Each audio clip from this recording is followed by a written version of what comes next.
दोस्तों स्वागत है एक बार फिर से आप सभी का हमारे इस चैनल में जिसका नाम है ऑल हिट एग्ज़ाम। और आज का जो हमारा वीडियो होगा ये आपका सी टेट जूनियर स्तर की जो परीक्षा 16 फरवरी 2014 को हुई थी द्वितीय पाली में अर्थात सेकंड शिफ्ट में।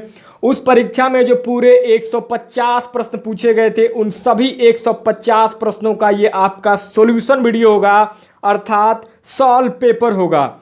तो दोस्तों आप सभी जानते हैं कि आगामी सी टेट 2020-21 की परीक्षा होने वाली है। तो दोस्तों उसी के परीक्षा की तैयारी के लिए अगर आप इन सारे पिछले जितने भी पेपर हुए हैं सी टेट 2011 से लेकर 2019 तक के सी टेट के, अगर उस पेपर को आप लोग एक बार रिवाइज करके देख लेते हैं तो काफ़ी हद तक आप सभी को ये अनुभव हो जाता है कि आखिर में सी टेट में किस तरीके से 2011 से लेकर 2019 तक प्रश्नों का जो स्तर है, प्रश्नों का जो लेवल है वो किस तरीके से क्रमशः कठिन होता जा रहा है। ये जानने में आप लोगों को बहुत ज़्यादा कारगर साबित होगा ये वाला वीडियो अर्थात प्रीवियस ईयर का वीडियो।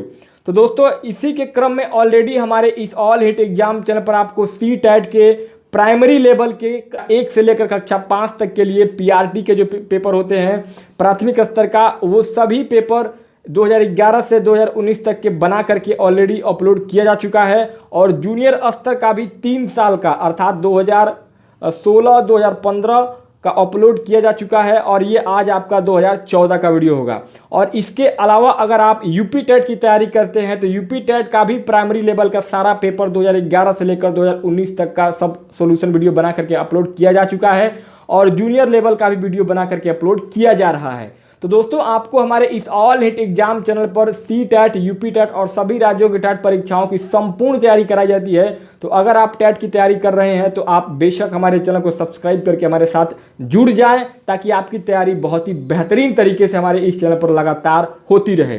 तो दोस्तों देरी ना करते हुए आज का वीडियो स्टार्ट करते हैं। जैसा कि आप स्क्रीन पर देख पा रहे हैं आपका 16 फरवरी 2014 सी टेट केंद्रीय शिक्षक पात्रता परीक्षा पेपर सेकंड कक्षा 6 से लेकर कक्षा 8 तक के लिए। तो इसमें आपका पहला भाग होता है बाल विकास एवं शिक्षा शास्त्र का, जैसा कि आप सभी जानते हैं।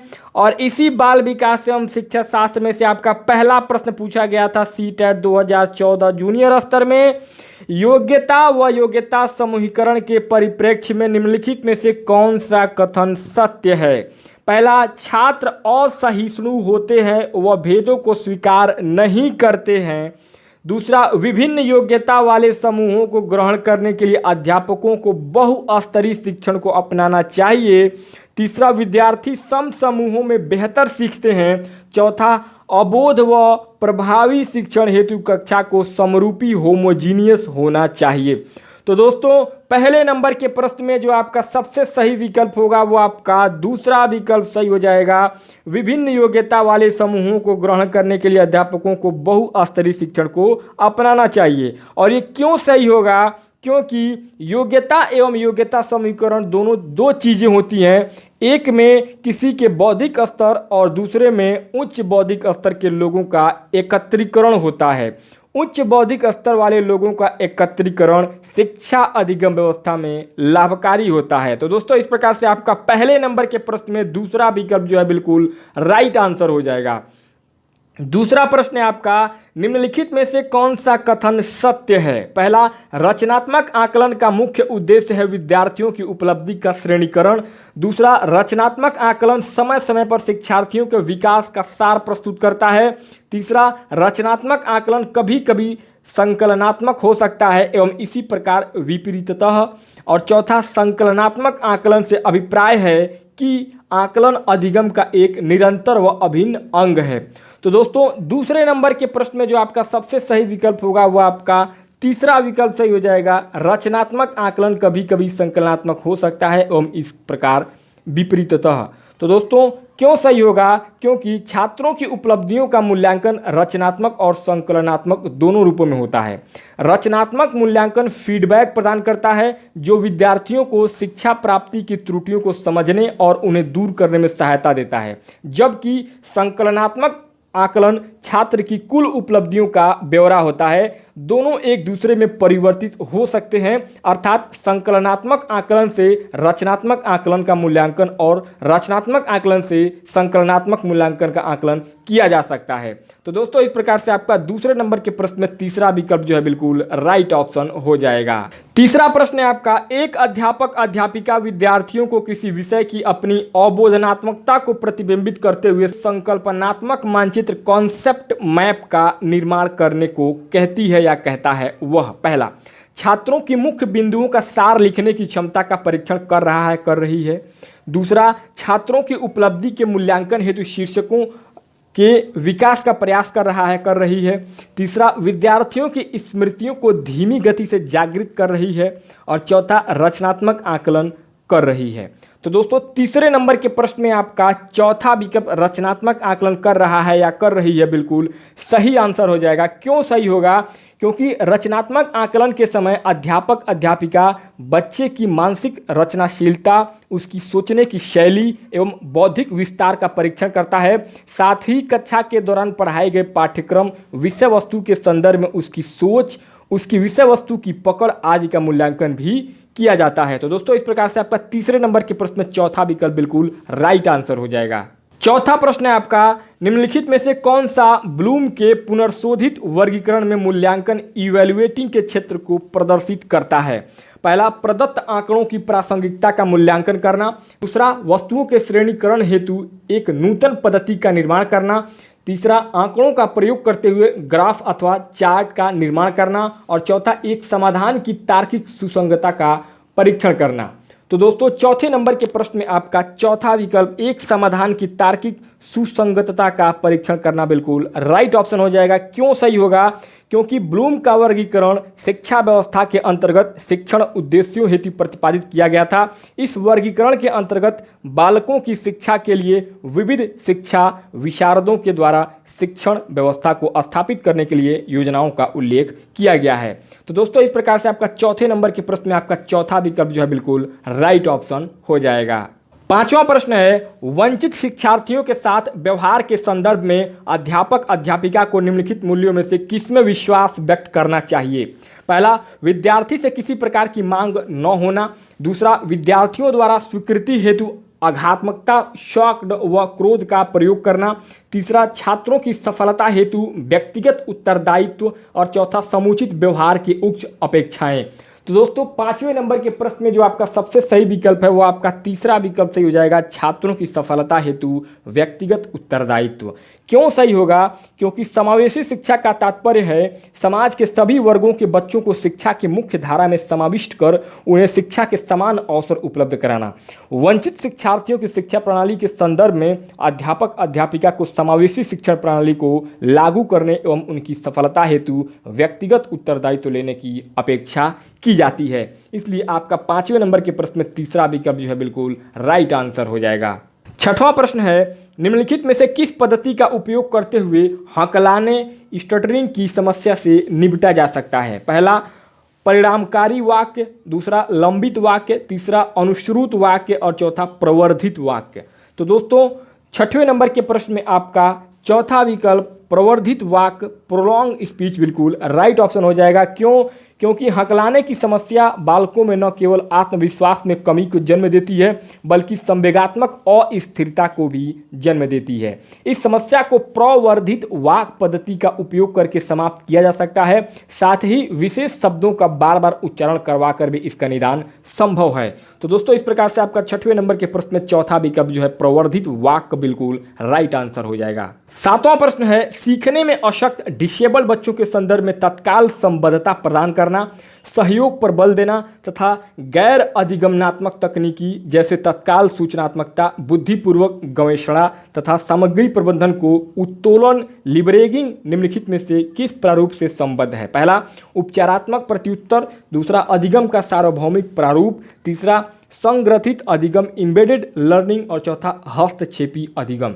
तो दोस्तों सातवें नंबर के प्रश्न में आपका तीसरा विकल्प संग्रथित अधिगम अर्थात एम्बेडेड लर्निंग बिल्कुल राइट ऑप्शन हो जाएगा। क्यों सही होगा?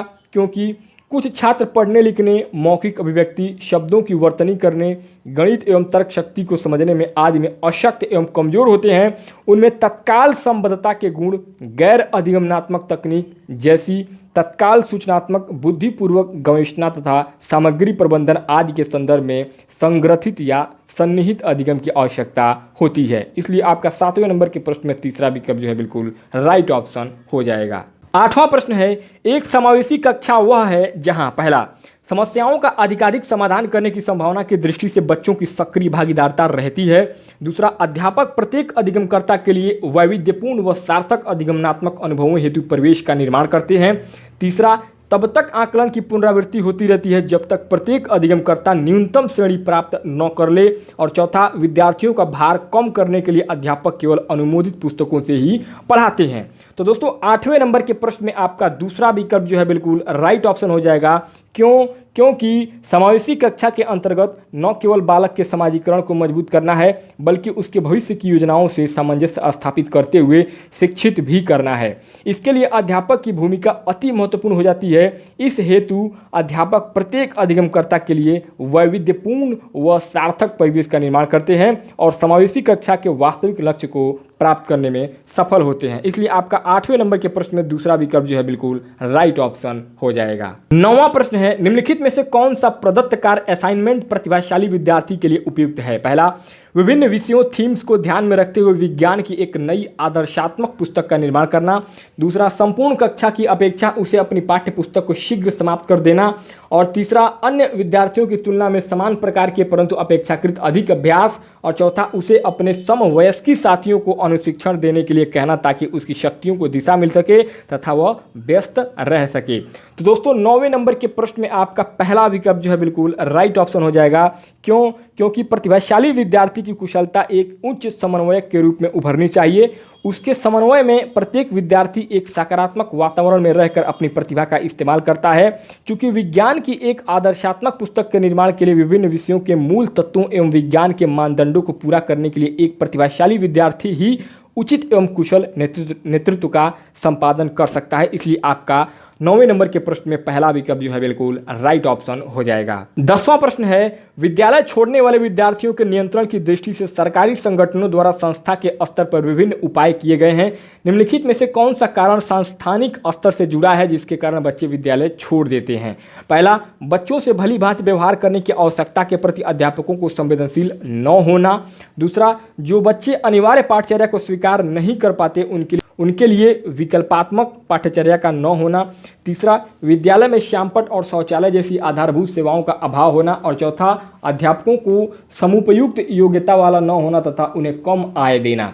तो दोस्तों 10वें नंबर के प्रश्न में आपका दूसरा विकल्प जो है बिल्कुल राइट ऑप्शन हो जाएगा। क्योंकि विषय सूची की अनुकूलता का न होना एवं कठिन शिक्षा प्रणाली की अनिवार्यता स्कूली स्तर पर विद्यार्थियों को कक्षा छोड़ने पर मजबूर करती है।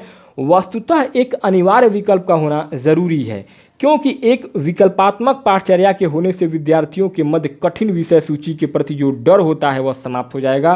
तो दोस्तों इस प्रकार से आपका 10वें नंबर के प्रश्न में आपका दूसरा विकल्प जो है बिल्कुल राइट ऑप्शन हो जाएगा। 11वां प्रश्न है, अधिगम अक्षमताएं। पहला, सामान्य या उससे अधिक बुद्धि लब्धांक वाले बच्चों में भी पाई जाती है।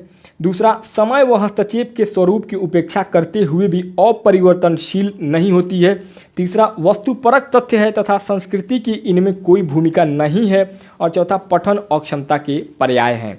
तो दोस्तों 11वें नंबर के प्रश्न में जो आपका सबसे सही विकल्प है वो आपका पहला विकल्प सही हो जाएगा। सामान्य या उससे अधिक बुद्धि लब्धांक वाले बच्चों में भी पाई जाती है। क्योंकि अधिगम आवश्यकता वाले बालकों में विभिन्न बीमारी जैसे कि डिसलेक्सिया, डिस्थीमिया, डिस्मोर्फिया आदि पाई जाती हैं। इन बालकों के परिवार के वातावरण को सुधार कर इनके प्रति सकारात्मक व्यवहार अपनाने के लिए सभी को प्रेरित किए जाने की आवश्यकता होती है। इस तरह की समस्याएं सामान्य विद्यार्थियों में तो पाई जाती हैं, साथ में उससे अधिक बुद्धि लब्धांक वाले बच्चों में भी पाई जाती हैं। तो दोस्तों इस प्रकार से आपका 11वें नंबर के प्रश्न में आपका पहला विकल्प जो है बिल्कुल राइट ऑप्शन हो जाएगा। 12वां प्रश्न है, समस्या समाधान प्रायः उन विद्यालयों में सफल है जहां पहला, केवल उच्च स्तरीय शैक्षिक उपलब्धि पर ही बल दिया जाता है। दूसरा, अध्यापक केंद्रित शिक्षा शास्त्र प्रभावी है। तीसरा, परिवर्तनशील लचीली पाठचर्या है। और चौथा, कक्षाओं में छात्रों का समूहीकरण उपलब्ध है। तो दोस्तों 12वें नंबर के प्रश्न में आपका तीसरा विकल्प परिवर्तनशील लचीली पाठचर्या है, बिल्कुल राइट ऑप्शन हो जाएगा। क्योंकि समस्या समाधान के लिए विद्यालयों की भूमिका एवं कक्षा में अध्यापक अध्यापिका की भूमिका अत्यंत महत्वपूर्ण होती है। अक्सर यह देखा गया है कि पाठ्यक्रम की कठिनता एवं दुरूहता की वजह से विद्यार्थी स्कूल छोड़ने लगते हैं, किंतु जिन विद्यालयों में परिवर्तनशील लचीली पाठचर्या मौजूद रहती है वहाँ पर समस्याओं का समाधान अति शीघ्र होता है। इसलिए आपका 12वें नंबर के प्रश्न में तीसरा विकल्प राइट आंसर हो जाएगा। 13वां प्रश्न है संज्ञानात्मक प्रशिक्षुता तथा शैक्षिक संवाद। पहला, पाठ्य सामग्री के सुव्यवस्थित संगठन पर बल देते हैं। दूसरा, कुशलता की प्राप्ति हेतु व्यवहारिक प्रशिक्षण की आवश्यकता पर बल देते हैं। तीसरा, अधिगम को एक सामाजिक गतिविधि के रूप में ग्रहण करते हैं। और चौथा, आगमनात्मक तार्किकता के अनुप्रयोग पर आधारित है। तो दोस्तों 13वें नंबर के प्रश्न में आपका तीसरा विकल्प जो है बिल्कुल राइट ऑप्शन हो जाएगा। क्योंकि संज्ञानात्मक विकास प्रशिक्षण का तात्पर्य शिक्षा प्रणाली के दौरान सीखने एवं सूचनाएं एकत्रित करने के तरीके से होती है। इसके अवधान में वृद्धि, प्रत्यक्षीकरण, भाषा, चिंतन, स्मरण शक्ति और तर्क शामिल है। संज्ञानात्मक प्रशिक्षण एक निश्चित अवस्थाओं के क्रम में होता है। यह अधिगम को एक सामाजिक गतिविधि के रूप में ग्रहण करता है। तो दोस्तों इस प्रकार से आपका 13वें नंबर के प्रश्न में तीसरा विकल्प भी है बिल्कुल राइट ऑप्शन हो जाएगा। 14वां प्रश्न है जो अध्यापक अध्यापिका अपने विद्यार्थियों की त्रुटियों में सुधार करना चाहता है उसके लिए निम्नलिखित में से कौन सा समुचित मार्ग होगा। पहला, उसे उन त्रुटियों का संशोधन करना चाहिए जो सामान्य अर्थ व अवबोधनात्मकता में हस्तक्षेप करती हैं। दूसरा, अगर त्रुटि संशोधन प्रक्रिया बच्चों को क्षुब्ध करती है तो उसे उनका संशोधन नहीं करना चाहिए। तीसरा, उसे अपने विद्यार्थियों की प्रत्येक त्रुटि का संशोधन करना चाहिए, इसके लिए चाहे उसे विद्यालय में देर तक बैठना पड़े। चौथा, उसे बार बार की जाने वाली तथा सामान्य त्रुटियों की अपेक्षा कम बार होने वाली त्रुटियों का अधिक संशोधन करना चाहिए। तो दोस्तों 14वें नंबर के प्रश्न में आपका पहला विकल्प जो है बिल्कुल राइट ऑप्शन हो जाएगा, क्योंकि अध्यापक अध्यापिका का कार्य विद्यार्थियों को सही मार्ग का अनुसरण कराना है। कक्षा में की जाने वाली गलतियां विद्यार्थियों की शिक्षा प्रणाली एवं उनके सीखने के क्रम को प्रभावित करती है, किंतु अध्यापक अध्यापिका यदि उन गलतियों में संशोधन करते रहें तो विद्यार्थी के सीखने एवं आगे बढ़ने की क्षमता का विकास होगा। तो दोस्तों इस प्रकार से आपका 14वें नंबर के प्रश्न में आपका पहला विकल्प जो है बिल्कुल राइट ऑप्शन हो जाएगा। 15वां प्रश्न है निम्नलिखित में से कौन सा कौशल भावात्मक बुद्धि से संबद्ध नहीं है। पहला, भावनाओं की आलोचना। दूसरा, कक्षा सहपाठियों के साथ मैत्रीपूर्ण व्यवहार। तीसरा, भावनाओं के प्रति जागरूकता। और चौथा, भावनाओं का प्रबंधन। तो दोस्तों 15वें नंबर के प्रश्न में आपका पहला विकल्प जो है बिल्कुल राइट ऑप्शन हो जाएगा, भावनाओं की आलोचना।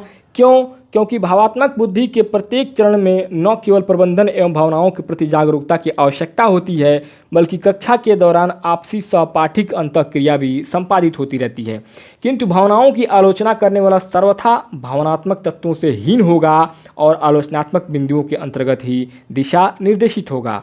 तो इस प्रकार से आपका 15वें नंबर के प्रश्न में पहला विकल्प जो है बिल्कुल राइट ऑप्शन हो जाएगा। 16वां प्रश्न है आकलन प्रक्रिया के दौरान देविका की उत्तेजना ऊर्जापूर्ण होती है जबकि राजेश की उत्तेजना अनुत्साही।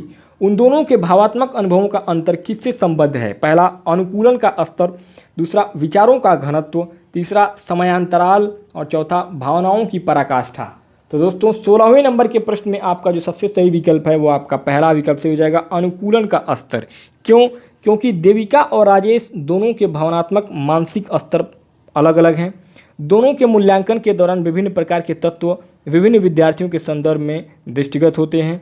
एक आकलन करते समय कुछ तत्वों का सामना करते हुए उत्तेजनापूर्ण ऊर्जा का प्रगतिकरण करता है, जबकि दूसरा अनुत्साही उत्तेजना का प्रगतिकरण करता है। वस्तुतः दोनों के भावात्मक अनुभवों के अनुकूलन का जो स्तर है वो भिन्न है, जिसकी वजह से यह स्थिति पैदा हुई है। तो दोस्तों इस प्रकार से आपका 16वें नंबर के प्रश्न में आपका पहला विकल्प जो है बिल्कुल राइट ऑप्शन हो जाएगा। 17वां प्रश्न है भारत सरकार ने प्राथमिक विद्यालयों के लिए मध्याह्न भोजन योजना प्रारंभ की है। निम्नलिखित में से कौन सा अभिप्रेरणात्मक सिद्धांत इस योजना का समर्थन करता है। पहला, संज्ञानात्मक। दूसरा, मानवीय। तीसरा, व्यवहारवादी। और चौथा, समाज सांस्कृतिक। तो दोस्तों 17वें नंबर के प्रश्न में आपका तीसरा विकल्प जो है बिल्कुल राइट ऑप्शन हो जाएगा, व्यवहारवादी। क्योंकि मध्याह्न भोजन योजना की शुरुआत सुविधा विहीन वर्गों से संबंधित बच्चों के स्कूल में प्रवेश, उपस्थिति, प्रतिधारण एवं अध्ययन स्तरों में सुधार करके प्राथमिक शिक्षा के व्यापीकरण की बढ़ाने आदि के लिए की गई है। इन सभी कार्यों एवं व्यवहारों का रूप व्यवहारवादी है, जो कि शिक्षा के स्तर को बढ़ाने के साथ साथ कुपोषण की समस्या को भी समाप्त करने से संबंधित है। तो दोस्तों, इस प्रकार से आपका 17वें नंबर के प्रश्न में तीसरा विकल्प व्यवहारवादी राइट आंसर हो जाएगा।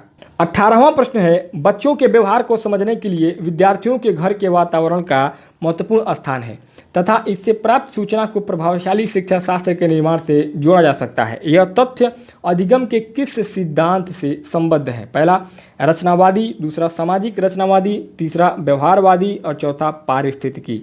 तो दोस्तों, 18वें नंबर के प्रश्न में आपका दूसरा विकल्प सामाजिक रचनावादी बिल्कुल राइट ऑप्शन हो जाएगा।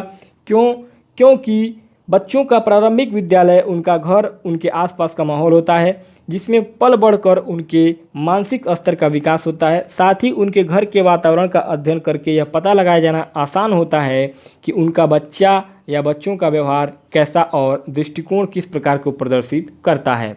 ये समस्त तथ्य सामाजिक रचनावादी सिद्धांतों के अंतर्गत समाहित होते हैं। इसलिए आपका 18वें नंबर के प्रश्न में दूसरा विकल्प जो है बिल्कुल राइट ऑप्शन हो जाएगा। 19वां प्रश्न है, कक्षा में ध्यान न देने वाले बच्चे से व्यवहार करने के लिए कौन सा उपाय सर्वाधिक लाभकारी हो सकता है? पहला, ध्यान केंद्रित करने के लिए कार्य करते हुए बच्चे को खड़े रहने की अनुमति देना। दूसरा, बच्चे के ध्यान को स्फूर्तियुक्त बनाने के लिए बीच बीच में उसे अवकाश देना। तीसरा, बच्चे को महसूस कराने के लिए उसे कक्षा में सबके सामने बार बार डांटना डपटना। और चौथा, बच्चे को उस जगह बैठाना जहां सबसे कम ध्यान भंग हो सके। तो दोस्तों, 19वें नंबर के प्रश्न में आपका चौथा विकल्प जो है बिल्कुल राइट ऑप्शन हो जाएगा। क्योंकि कक्षा में अध्ययन के दौरान ध्यान न देने वाले बच्चे को उस स्थान पर बैठाना लाभकर होगा जिस स्थान पर सबसे कम ध्यान भंग हो सके। चूँकि इस बीमारी से ग्रसित बच्चा किसी भी बिंदु पर अपने ध्यान को केंद्रित करने में असमर्थ होता है। चूँकि अपने आसपास के वातावरण में घटित घटनाओं की तरफ उसका ध्यान केंद्रित हो जाता है, अतः कम ध्यान भंग करने वाले स्थानों पर बैठाकर उसका ध्यान केंद्रित किया जा सकता है। इसलिए आपका 19वें नंबर के प्रश्न में आपका चौथा विकल्प जो है बिल्कुल राइट ऑप्शन हो जाएगा। अब दोस्तों, 20वां प्रश्न है, पियाजे के विकासात्मक सिद्धांत के परिप्रेक्ष्य में निम्नलिखित में से कौन सा आरेख विकास को समुचित रूप से स्पष्ट करता है? पहला है, दूसरा, तीसरा, चौथा। आप विकल्प देख पा रहे हैं, चारों में आपका अलग अलग तरीके से चित्र के द्वारा प्रदर्शित किया गया है कि विकास किस प्रकार से होता है। तो दोस्तों, 20वें नंबर के प्रश्न में आपका तीसरा विकल्प जो है बिल्कुल सटीक और सही आंसर होगा। क्योंकि जॉन पियाजे स्विट्जरलैंड के एक मनोवैज्ञानिक थे। उन्होंने अपने विकासात्मक सिद्धांत को बालकों के विकास की अवस्था को आयु के विकास के साथ जोड़ते हुए संपादित किया था। उन्होंने अपने सिद्धांत में यह बताया कि बच्चे जैसे जैसे बड़े होते गए उनके मानसिक विकास में भी उसी अनुपात में वृद्धि होती गई। उन्होंने अपने सिद्धांत के प्रथम चरण को इंद्रिय जनित गामक अवस्था, द्वितीय चरण को पूर्व संक्रियात्मक अवस्था, तृतीय चरण को मूर्त संक्रियात्मक अवस्था और चौथी अवस्था को अमूर्त संक्रियात्मक अवस्था कहा। तो दोस्तों, इस प्रकार से आपका 20वें नंबर के प्रश्न में तीसरा विकल्प जो है बिल्कुल राइट ऑप्शन हो जाएगा। 21वां प्रश्न है, एक अध्यापक अध्यापिका ने पाया कि एक विद्यार्थी वर्ग बनाने में कठिनाई अनुभव कर रहा है। उसने अनुमान लगाया कि वह हीरे डायमंड का चित्र बनाने में भी कठिनाई अनुभव करेगा। उसने निम्नलिखित में से किस सिद्धांत पर आधारित होकर यह अनुमान लगाया? पहला, विकास निरंतरीय होता रहता है। दूसरा, अलग अलग लोगों के लिए विकास की प्रक्रिया भी अलग अलग होती है। तीसरा, विकास एक व्यवस्थित क्रम में होने की प्रवृत्ति से संबद्ध है। और चौथा, विकास की प्रक्रिया एक उत्परिवर्तनीय प्रक्रिया है। तो दोस्तों, 21वें नंबर के प्रश्न में जो आपका सबसे सही विकल्प होगा वो आपका तीसरा विकल्प सही हो जाएगा। क्योंकि विकास एक प्रक्रिया है, बिना प्रथम चरण पूरा किए द्वितीय एवं तृतीय चरण का संपादन जटिल है। चूँकि वर्ग को बनाने में चारों भुजाओं की समानता का ध्यान रखना जरूरी है, अतः वर्ग से पहले किसी बच्चे को कोई ज्यामितीय आकृति जैसे कि गोले का चिन्ह और आयत की जानकारी होनी चाहिए, जो कि क्रमबद्ध विकास के माध्यम से ही संभव है। यही तथ्य हीरे की आकृति को बनाने के संदर्भ में भी लागू होगा। इस तरह यह सिद्ध होगा कि विकास एक व्यवस्थित क्रम में होने की प्रवृत्ति से संबद्ध है। इसलिए आपका 21वें नंबर के प्रश्न में तीसरा विकल्प बिल्कुल राइट ऑप्शन हो जाएगा। 22वां प्रश्न है, मानवीय विकास में आनुवंशिकता एवं परिवेश की भूमिका के संदर्भ में निम्नलिखित में से कौन सा कथन समुचित है? पहला, विकास के विभिन्न क्षेत्रों में आनुवंशिकता एवं परिवेश का सापेक्षिक प्रभाव परिवर्तनशील है। दूसरा, भारत सरकार की विभेदात्मक क्षतिपूरकता संबंधी नीति मानवीय विकास में प्रकृति की भूमिका पर आधारित है। तीसरा, परिवेश की भूमिका लगभग स्थिर सी रहती है जबकि आनुवंशिकता का प्रभाव परिवर्तित हो सकता है। चौथा, व्यवहारवाद के सिद्धांत प्रायः मानवीय विकास में प्रकृति की भूमिका पर आधारित है। तो दोस्तों 22वें नंबर के प्रश्न में आपका पहला विकल्प जो है बिल्कुल राइट ऑप्शन हो जाएगा। क्यों? क्योंकि वंशानुक्रम या आनुवंशिकता माता पिता द्वारा संतानों में होने वाले गुणों का संक्रमण होता है। जैसे प्रत्येक प्राणी अपनी जाति विशेषताओं के आधार पर शारीरिक मानसिक गुणों का हस्तांतरण अपनी संतानों में करते हैं। इसी प्रकार पर्यावरण के संदर्भ में भी देखा जाता है कि बालक अपने आसपास के पर्यावरण से बहुत सी चीज़ों को ग्रहण करता है जो कि वंशानुगत प्रभाव से अलग सापेक्षिक रूप में परिवर्तित होता रहता है। ये दोनों तथ्य विकास के विभिन्न क्षेत्रों में सापेक्षिक प्रभाव को परिवर्तनशील व्यवस्था के अंतर्गत प्रदर्शित करते रहते हैं। इसलिए आपका 22वें नंबर के प्रश्न में पहला विकल्प जो है बिल्कुल राइट ऑप्शन हो जाएगा। 23वां प्रश्न है, समाजीकरण के संदर्भ में विद्यालय के पास प्रायः एक प्रच्छन्न पाठ्यचर्या विद्यमान रहती है जिसमें निहित है। पहला, परिवारों के माध्यम से विद्यार्थियों का समझौतापूर्ण व प्रतिरोधात्मक समाजीकरण। दूसरा, मूल्यों व अभिवृत्तियों का शिक्षण एवं आकलन। तीसरा, बलात्मक अधिगम, चिंतन व समकक्षी साथी एवं अध्यापक की अनुकृति द्वारा विशेष रूप से अपनाया जाने वाला व्यवहार। और चौथा, अंतःक्रिया व सामग्री द्वारा विद्यालयों में प्रस्तुत किए जाने वाले सामाजिक भूमिकाओं से संबद्ध अनौपचारिक संकेत। तो दोस्तों 23वें नंबर के प्रश्न में आपका चौथा विकल्प जो है बिल्कुल राइट ऑप्शन हो जाएगा। क्यों? क्योंकि विद्यालय समाजीकरण की पूर्व पीठिका का निर्माण करते हैं। खाना पीना, उठना बैठना, बातें करना, सम्मान प्रदर्शित करना आदि सभी विषय विद्यालय के अंतर्गत समाजीकरण की प्रक्रिया के प्रारंभिक बिंदु हैं। इन सभी बिंदुओं के मध्य न केवल अंतःक्रिया चलती रहती है बल्कि सामग्रियों के आदान प्रदान से शिक्षा प्रणाली से अलग एक अनौपचारिक समाजीकरण की व्यवस्था दृष्टिगोचर होती है। ये सभी चीज़ें विद्यालयों में भी प्रत्यक्ष न होकर परोक्ष रूप से संपादित होती रहती है। इसलिए आपका 23वें नंबर के प्रश्न में चौथा विकल्प जो है आपका बिल्कुल राइट ऑप्शन हो जाएगा। 24वां प्रश्न है, निम्नलिखित में से कौन सा निहितार्थ पियाजे के संज्ञानात्मक विकास के सिद्धांत से नहीं निकाला जा सकता है? पहला, खोजपूर्ण अधिगम। दूसरा, शाब्दिक शिक्षण की आवश्यकता। तीसरा, बच्चों की अधिगमनात्मक तत्परता के प्रति संवेदनशीलता। और चौथा, वैयक्तिक भेदों की स्वीकृति। तो दोस्तों 24वें नंबर के प्रश्न में आपका दूसरा विकल्प जो है बिल्कुल राइट ऑप्शन हो जाएगा। क्यों? क्योंकि जॉन पियाजे ने अपने संज्ञानात्मक विकास के अंतर्गत 4 चरणों की चर्चा की है। पहला चरण है इंद्रिय जनित गामक अवस्था में वह बच्चों के अनुकरण, स्मृति और मानसिक निस्पंदन की बात करते हैं जो बच्चों की अधिगमनात्मक तत्परता के प्रति संवेदनशीलता को बताता है। दूसरे अवस्था में पियाजे पूर्व संक्रियात्मक अवस्था का जिक्र करते हैं और बालक में अपने परिवेश की वस्तुओं को पहचानने और उसमें विभेद करने के लक्षण की बात करते हैं। तीसरे चरण में पियाजे महोदय अपनी मूर्त संक्रियात्मक अवस्था का जिक्र करते हुए बच्चे की खोजपूर्ण अधिगम की स्थिति को वर्णित करते हैं। और चौथी अवस्था में पियाजे ने अमूर्त संक्रियात्मक अवस्था का जिक्र किया है। इसलिए आपका 24वें नंबर के प्रश्न में दूसरा विकल्प जो है आपका बिल्कुल राइट ऑप्शन हो जाएगा। 25वां प्रश्न है, निम्नलिखित में से कौन सा कोहलबर्ग के नैतिक विकास के चरणों का लक्षण है? पहला, सभी संस्कृतियों से संबद्ध चरणों की सार्वभौम श्रृंखला। दूसरा, विभिन्न चरण एक गैर पदानुक्रम रूप में आगे की ओर बढ़ते हैं। तीसरा, चरणों का परिवर्तनशील अनुक्रम। और चौथा, विभिन्न चरण अलग अलग प्रत्युत्तर हैं न कि सामान्य प्रतिमान। तो दोस्तों 25वें नंबर के प्रश्न में आपका पहला विकल्प जो है बिल्कुल राइट ऑप्शन हो जाएगा। क्यों? क्योंकि बालकों में चरित्र निर्माण या नैतिक विकास के संदर्भ में लॉरेंस कोहलबर्ग ने अपने अनुसंधानों के आधार पर यह निष्कर्ष निकाला है कि बालकों में नैतिकता या चरित्र के विकास की कुल निश्चित एवं सार्वभौमिक अवस्थाएं पाई जाती हैं जो कि सभी संस्कृतियों से संबद्ध चरणों की सार्वभौमिक श्रृंखला को प्रदर्शित करती हैं। इसलिए आपका 25वें नंबर के प्रश्न में पहला विकल्प जो है बिल्कुल राइट ऑप्शन हो जाएगा। 26वां प्रश्न है, डैश डैश डैश कक्षा में वास्तविक सांसारिक समस्याओं से संबद्ध जटिल परियोजनाओं पर कार्य करते हुए अध्यापक व छात्र एक दूसरे के अनुभवों से परस्पर ग्रहण करते रहते हैं। पहला, अध्यापक केंद्रित। दूसरा, सामाजिक रचनात्मक। तीसरा, पारंपरिक। और चौथा, रचनात्मक। तो दोस्तों 26वें नंबर के प्रश्न में आपका दूसरा विकल्प जो है बिल्कुल राइट ऑप्शन हो जाएगा। क्यों? क्योंकि विद्यालय समाजीकरण की पूर्व पीठिका का निर्माण करते हैं। कक्षा में मौजूद शिक्षक और विद्यार्थियों के मध्य एक मजबूत एवं तार्किक अंतःक्रिया का संपादन होता है।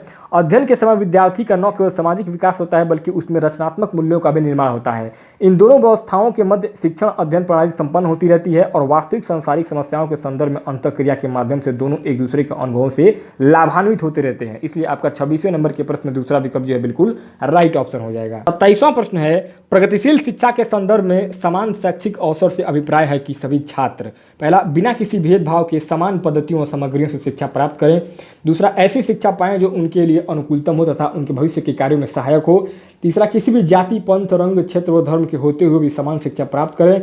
और चौथा, समान शिक्षा पाने के बाद अपनी क्षमताओं को सिद्ध कर सकें। तो दोस्तों 27 नंबर के प्रश्न में आपका दूसरा विकल्प जो है बिल्कुल राइट ऑप्शन हो जाएगा, क्योंकि शिक्षा प्रणाली का मूल उद्देश्य न केवल समाजीकरण की आरंभिक प्रक्रिया को शुरू करना है, बल्कि बालक में कुशलता का आरोपण करना भी है।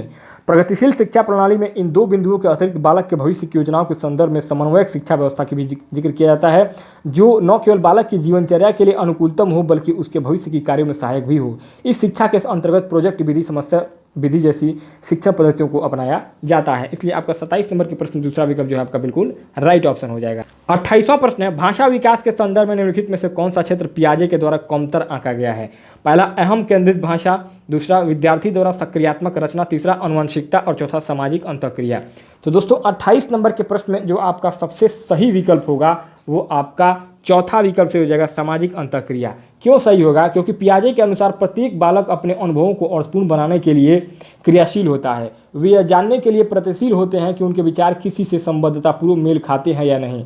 भाषा विकास के क्रम में आनुवंशिकता सहायक तथ्य के रूप में कार्य करती है। इसी तरह अभी रचनाशीलता, उनका अहम केंद्रित संवाद, उनके भाषा के विकास के क्रम को बल देता है। इनके माध्यम से उनमें अच्छी तरह से सोचने, समस्या समाधान करने एवं निर्णय लेने की क्षमता का विकास होता है। इसलिए आपका 28 नंबर के प्रश्न में चौथा विकल्प जो है आपको बिल्कुल राइट ऑप्शन हो जाएगा। 29वां प्रश्न है, एक 11 वर्षीय बच्चे ने स्टैनफोर्ड बीने बुद्धि मापनी में 130 अंक पाए। मान लीजिए कि एक सामान्य संभाव्य वक्र में अल्फा बराबर 100 और बीटा बराबर 15 है, तो उन 11 वर्षीय बच्चों के प्रतिशत की गणना जिनमें से इस बच्चे ने बेहतर अंक प्राप्त किए। पहला 78%, दूसरा 80%, तीसरा 98%, चौथा 88%। तो दोस्तों 29 नंबर के प्रश्न में आपका तीसरा विकल्प जो है 98% बिल्कुल राइट ऑप्शन हो जाएगा। क्यों होगा? क्योंकि स्टैनफोर्ड बीने बुद्धि मापनी के अनुसार z बराबर x-4 अपान अल्फा होता है। इसलिए z बराबर 130 - 100/15 करेंगे तो आपका 2 निकल के आंसर आएगा। इस स्केल में z का जो सूचकांक होता है वह 2 है, जो प्रतिशत में लगभग 97.7% के बराबर होता है, जिसे अनुमानित तौर पर आप 98 भी लिख सकते हैं। इसलिए आपका 29 नंबर के प्रश्न में तीसरा विकल्प जो है आपका बिल्कुल राइट ऑप्शन हो जाएगा। दोस्तों तीसरा और आखिरी प्रश्न होगा आपका बाल विकास मनोविज्ञान 2014 सीटेट जूनियर स्तर की परीक्षा में निम्नलिखित में से कौन सा निरीक्षण हार्वर्ड गार्डनर के बहुबुद्धि सिद्धांत का समर्थन करता है? पहला, विभिन्न बुद्धियां अपने स्वरूप में पदानुक्रमात्मक हैं। दूसरा, अनुदेशन के प्रारूप का निर्माण करते समय अध्यापकों को किसी एक विशिष्ट शैक्षिक नवाचार के सिद्धांत का अनुपालन करना चाहिए। तीसरा, मस्तिष्क के एक भाग में हुई क्षति केवल किसी एक विशिष्ट योग्यता को प्रभावित करती है, न कि संपूर्ण को। और चौथा, बुद्धि विश्लेषणात्मक, सृजनात्मक एवं व्यवहारात्मक बुद्धियों की अंतःक्रिया है। तो दोस्तों तीसरे नंबर के प्रश्न में आपका तीसरा विकल्प जो है बिल्कुल राइट ऑप्शन हो जाएगा। क्यों? क्योंकि बुद्धि के विभिन्न सिद्धांतों के अंतर्गत हार्वर्ड गार्डनर बहुबुद्धि सिद्धांत के प्रतिपादक थे। उन्होंने यह माना कि बुद्धि का बहुआयामी होना निश्चित तौर पर संभव है। उनका यह मानना था कि मस्तिष्क के एक भाग में हुई क्षति केवल किसी एक विशिष्ट योग्यता को प्रभावित करती है, न कि संपूर्ण योग्यता को। उनका यह भी मानना था कि बहुआयामी बुद्धि होने के कारण कुछ ही लोग कई प्रकार के कौशलों से निपुण होते हैं। इसलिए आपका 30 नंबर के प्रश्न में तीसरा विकल्प जो आपका बिल्कुल राइट ऑप्शन हो जाएगा। दोस्तों दूसरा भाग है आपका सामाजिक अध्ययन और विज्ञान का। अब दूसरे भाग में आपका टोटल 60 प्रश्न पूछा जाएगा 31 नंबर से लेकर के 90 नंबर तक। तो दोस्तों 31 नंबर पर आपका सामाजिक अध्ययन का पहला प्रश्न है, निम्नलिखित में से कौन सा कार्य राज्य सरकार का है? पहला, नई दिल्ली और वास्को डिगामा के बीच नई गाड़ी चलाना। दूसरा, 1000 रुपये के नोट का नया डिजाइन लागू करना। तीसरा, पाकिस्तान और बांग्लादेश के साथ शांतिपूर्ण संबंध बनाना। और चौथा, 10वीं कक्षा में बोर्ड की परीक्षा को बंद करना। तो दोस्तों 31वें नंबर के प्रश्न में आपका चौथा विकल्प जो है बिल्कुल राइट ऑप्शन हो जाएगा। क्यों? क्योंकि नई ट्रेन का संचालन, नोट का नया डिजाइन बनाना या पड़ोसी देशों के साथ मधुर संबंध बनाना, ये सभी विषय केंद्र सरकार के अधीन आते हैं, जबकि शिक्षा समवर्ती सूची का विषय है। अतः राज्य सरकार राज्य शिक्षा बोर्ड द्वारा आयोजित परीक्षा रद्द करवा सकती है। इसलिए आपका चौथा विकल्प जो है बिल्कुल राइट ऑप्शन हो जाएगा। 32वां प्रश्न है, दलित और आदिवासी लड़कियों द्वारा स्कूल छोड़ने की दर सबसे अधिक है। पहला, लड़कियों के लिए अलग स्कूल नहीं मिलने के कारण। दूसरा, शिक्षा का लाभ लड़की के ससुराल वालों को मिलने के कारण। तीसरा, क्योंकि उनके माता पिता शिक्षा को महत्व नहीं देते। और चौथा, गरीबी और सामाजिक भेदभाव के कारण। तो दोस्तों 32वें नंबर के प्रश्न में आपका चौथा विकल्प जो है बिल्कुल राइट ऑप्शन हो जाएगा। क्यों? क्योंकि भारत में गरीबी एवं सामाजिक भेदभाव के कारण दलित और आदिवासी लड़कियों द्वारा स्कूल छोड़ने की दर सबसे अधिक है। 33वां प्रश्न है, निम्नलिखित में से कौन सा विज्ञापन सामाजिक नहीं है? पहला, लेन में गाड़ी चलाना बुद्धिमत्तापूर्ण है। दूसरा, पानी की प्रत्येक बूंद बचाइए। तीसरा, अतिथि देवो भव। और चौथा, जीवन बीमा जिंदगी के साथ भी और जिंदगी के बाद भी। तो दोस्तों 33 नंबर के प्रश्न में आपका चौथा विकल्प जो है बिल्कुल राइट ऑप्शन हो जाएगा। क्यों? क्योंकि जीवन बीमा जिंदगी के साथ भी और जिंदगी के बाद भी इस विज्ञापन का संबंध सामाजिक हितों से नहीं है, बल्कि पारिवारिक हितों से जुड़ा हुआ है। अन्य विज्ञापनों के सामाजिक मायने हैं। इसलिए आपका 33 नंबर के प्रश्न में चौथा विकल्प जो है बिल्कुल राइट ऑप्शन हो जाएगा। 34वां प्रश्न है, ऐसे मुद्दे की पहचान कीजिए जिसके महत्वपूर्ण होने के बावजूद मीडिया ने शायद ही उस पर ध्यान दिया है। पहला लैंगिक संवेदनशीलता, दूसरा पीने का पानी, तीसरा हत्याएं और चौथा भवनों को गिराना। तो दोस्तों 34 नंबर के प्रश्न में आपका दूसरा जो विकल्प है पीने का पानी बिल्कुल राइट ऑप्शन हो जाएगा। क्योंकि पीने के पानी की समस्या एक सामूहिक एवं बुनियादी समस्या है। आजकल मीडिया उन्हीं खबरों को महत्व देती है जिससे उनकी ट्रेंड रेटिंग पॉइंट या टीआरपी बढ़े। अतः अन्य खबरों से टीआरपी में इजाफा होने की संभावनाएं अधिक हैं, क्योंकि इन खबरों से सनसनी फैलाई जा सकती है। पीने के पानी की समस्या एक खबर तो बनती है, परंतु इससे सनसनी नहीं फैलाई जा सकती। इसलिए आपका 34 नंबर के प्रश्न में दूसरा विकल्प जो आपका है बिल्कुल राइट ऑप्शन हो जाएगा। 35वां प्रश्न है, न्यायपालिका के संदर्भ में निम्नलिखित प्रावधानों में से भिन्न को पहचानिए। पहला, न्यायाधीशों की नियुक्ति सरकारी हस्तक्षेप के बिना होती है। दूसरा, न्यायाधीशों की सेवाकाल निश्चित होता है। तीसरा, शक्तियों का पृथक्करण। और चौथा, एक बार नियुक्ति के बाद न्यायाधीश को हटाना बहुत कठिन है। तो दोस्तों 35वें नंबर के प्रश्न में जो आपका सबसे सही विकल्प होगा वो आपका तीसरा विकल्प से हो जाएगा, शक्तियों का पृथक्करण। क्यों?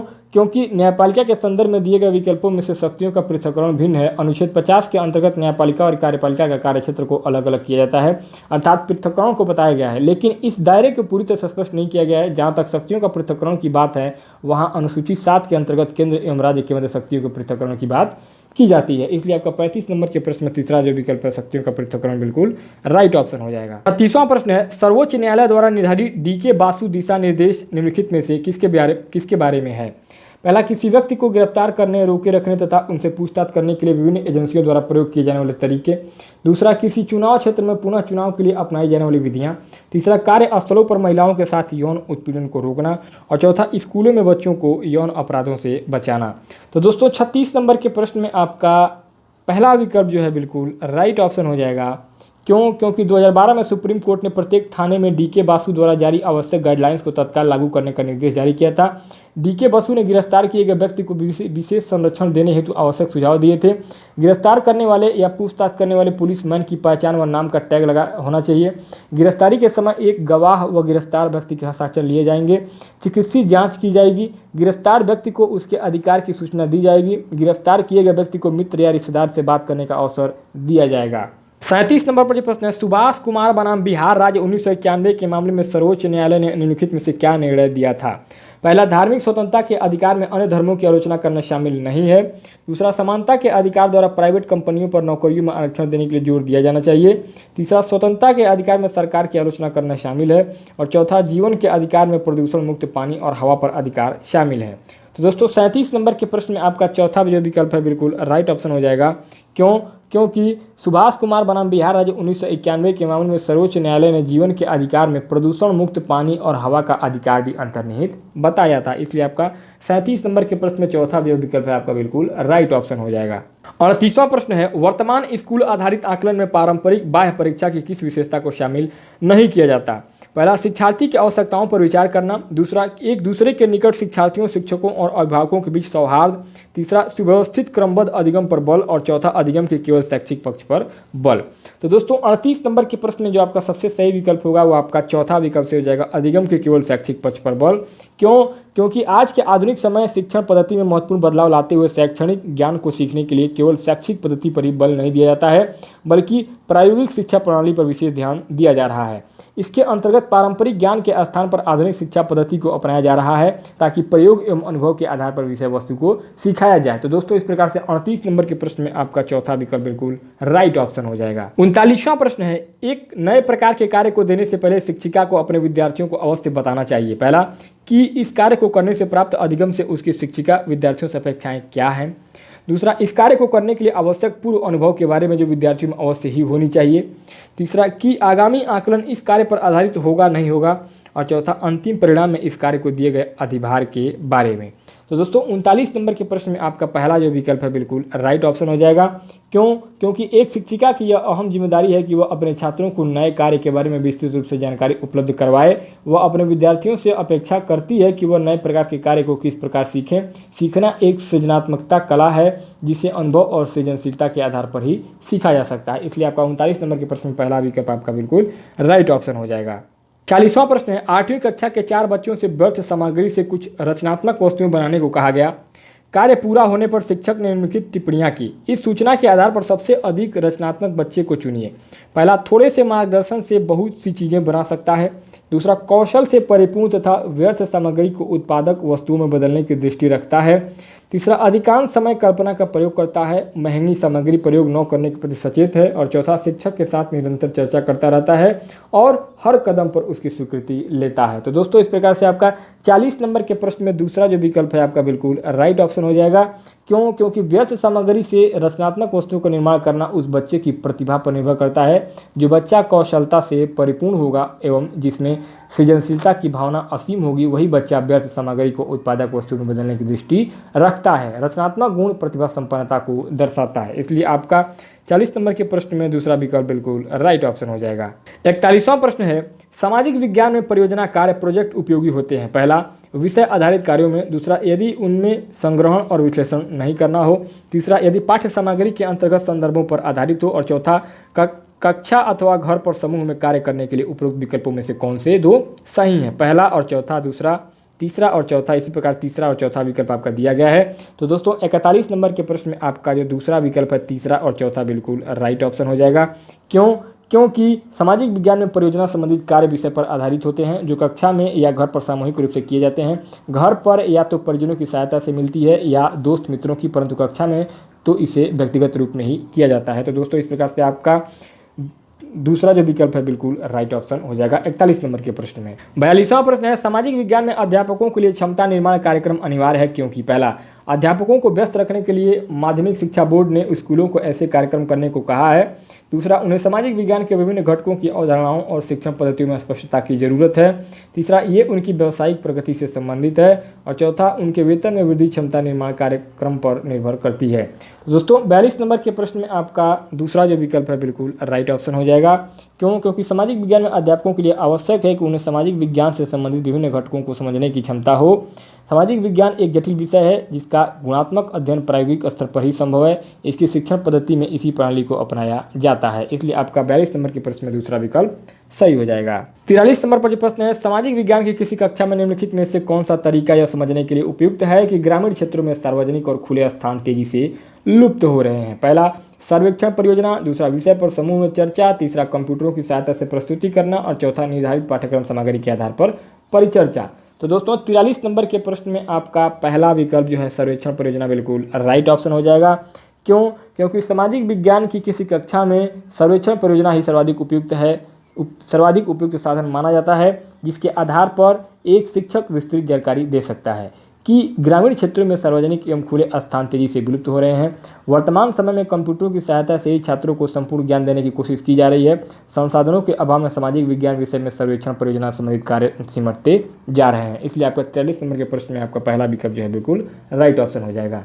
44 नंबर पर जो प्रश्न है, राष्ट्रीय शिक्षा नीति NPE 1986 ने निम्नलिखित में से किसके लिए एकीकृत कार्यक्रम विकसित करने का सुझाव दिया था? पहला, विकलांग बच्चों के नियमित स्कूलों में पढ़ने के लिए। दूसरा, विकलांग बच्चों के विशेष स्कूलों में पढ़ने के लिए।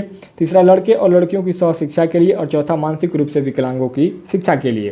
तो दोस्तों 44 नंबर के प्रश्न में आपका पहला जो विकल्प है बिल्कुल राइट ऑप्शन हो जाएगा क्योंकि विकलांग बच्चों की नियमित स्कूलों में पढ़ने की राष्ट्रीय शिक्षा नीति NEP के 1986 के अंतर्गत एकीकृत कार्यक्रम की शुरुआत की गई ताकि विकलांगों को बुनियादी शिक्षा प्रदान की जाए। इसलिए आपका 44 नंबर के प्रश्न में पहला जो विकल्प है बिल्कुल राइट ऑप्शन हो जाएगा।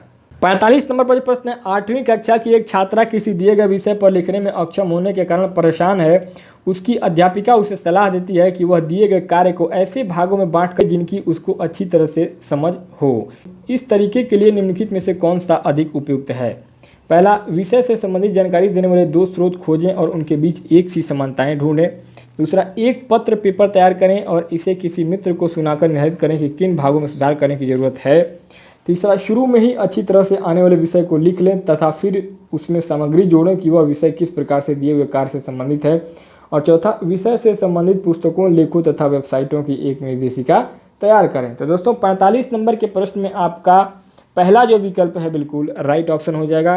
क्योंकि विषय की जानकारी होने पर ही सार्थक लेखन प्रणाली को सुधारा जा सकता है। इसके लिए आवश्यक है कि विषय से संबंधित जानकारी उपलब्ध करवाने वाले दो स्रोत खोजें और उनके बीच एक सी समानताएं ढूंढें ताकि महत्वपूर्ण तथ्यों को अपनी लेखन में शामिल किया जा सके। इससे छात्रा को लिखने में परेशानी नहीं होगी। इसलिए आपका 45 नंबर के प्रश्न में पहला विकल्प बिल्कुल सही हो जाएगा। 46 नंबर पर जो प्रश्न है, निम्नलिखित में से किस उपागम को एनसीईआरटी द्वारा प्रकाशित पाठ्य पुस्तक सामाजिक और राजनीतिक जीवन में निहित विचारों से विद्यार्थियों को अवगत कराने के लिए अधिक प्रयोग किया गया है? पहला चार्ट, दूसरा कहानी बोर्ड, तीसरा घटनाक्रम, चौथा ग्राफ। तो दोस्तों 46 नंबर के प्रश्न में जो आपका सबसे सही विकल्प होगा वो आपका दूसरा विकल्प सही हो जाएगा, कहानी बोर्ड। क्योंकि एनसीईआरटी कहानी बोर्ड उपागम के माध्यम से सामाजिक और राजनीतिक जीवन को अधिक स्पष्ट करने की कोशिश की गई है। इससे सामाजिक एवं राजनीतिक जीवन शैली एवं उसकी पृष्ठभूमि को अच्छी तरीके से समझा जा सकता है।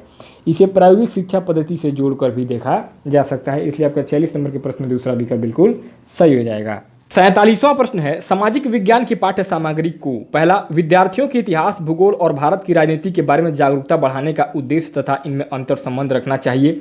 दूसरा, सुपरिचित सामाजिक वास्तविकताओं के बारे में गहन जानकारी एकत्र करने तथा प्रश्न पूछने के माध्यम से विद्यार्थियों की जागरूकता बढ़ाने का उद्देश्य रखना चाहिए।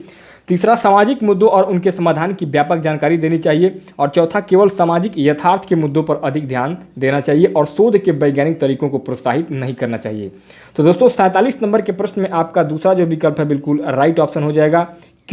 क्योंकि सामाजिक जीवन के विभिन्न पहलुओं, उसकी वास्तविकताओं के बारे में गहन जानकारी हासिल करने एवं छात्रों की रुचि बढ़ाने के लिए सामाजिक विज्ञान को पाठ्यक्रम समकालीन परिस्थितियों के अनुकूल बनाया जा रहा है। सामाजिक विज्ञान पाठ्यक्रम का मूल उद्देश्य ही यह है कि यह समकालीन सामाजिक शैली को वर्णित करे ताकि विद्यार्थियों को सामाजिक मूल्यों की विस्तृत जानकारी हो सके। तो दोस्तों 47 नंबर के प्रश्न में आपका दूसरा विकल्प बिल्कुल सही हो जाएगा। 48वां प्रश्न है, पाठ्य पुस्तकों को सभी क्षेत्रों और सामाजिक समूहों का प्रतिनिधित्व करने वाली बनाने के लिए पहला, पाठ्य पुस्तकें देश की सभी भाषाओं, विशेषतः भारतीय संविधान की सूची 8 में दर्ज भाषाओं में लिखी जानी चाहिए। दूसरा, क्षेत्रों के बीच समान मुद्दों को केवल इसलिए उजागर किया जाए ताकि संघात्मक गणतंत्र की भावना को प्रोत्साहन मिले। तीसरा, पाठ्य पुस्तकों में सभी क्षेत्रों और सामाजिक समूहों से संबंधित सामग्री जोड़ी जानी चाहिए। और चौथा, स्थानीय संसाधनों से प्रासंगिक स्थानीय सामग्री शिक्षण अधिगम प्रक्रिया का भाग होनी चाहिए। तो दोस्तों 48वें नंबर के प्रश्न में जो आपका सबसे सही विकल्प होगा वो आपका चौथा विकल्प से हो जाएगा। क्योंकि पाठ्यपुस्तकों को सभी क्षेत्रों और सामाजिक समूहों का प्रतिनिधित्व करने वाली बनाने हेतु स्थानीय संसाधनों से प्रासंगिक स्थानीय सामग्री शिक्षण अधिगम प्रक्रिया का भाग होना चाहिए। इसलिए आपका 48 नंबर के प्रश्न में चौथा विकल्प बिल्कुल सही हो जाएगा। 49वां प्रश्न है, विद्यार्थियों को लैंगिक मुद्दों तथा लैंगिक भेदभाव में समाजीकरण की भूमिका के प्रति संवेदनशील बनाने के लिए स्कूलों को निम्नलिखित में से क्या करना चाहिए? पहला, अध्यापकों को केस अध्ययन के लिए कहना चाहिए तथा उनसे अच्छे उदाहरण मांगने चाहिए। दूसरा, ऐसे नियम बनाने चाहिए जिससे लड़के लड़कियों के साथ भेदभाव का व्यवहार नहीं कर सके। तीसरा, टीम शिक्षण को प्रोत्साहित करना चाहिए तथा पुरुष और महिला अध्यापकों को शामिल करना चाहिए। चौथा, प्रख्यात और विद्वान वक्ताओं को आमंत्रित करके लैंगिक संवेदनशीलता पर सेमिनार आयोजित करना चाहिए। तो दोस्तों 49वें नंबर के प्रश्न में जो आपका सबसे सही विकल्प है वो आपका पहला विकल्प सही हो जाएगा।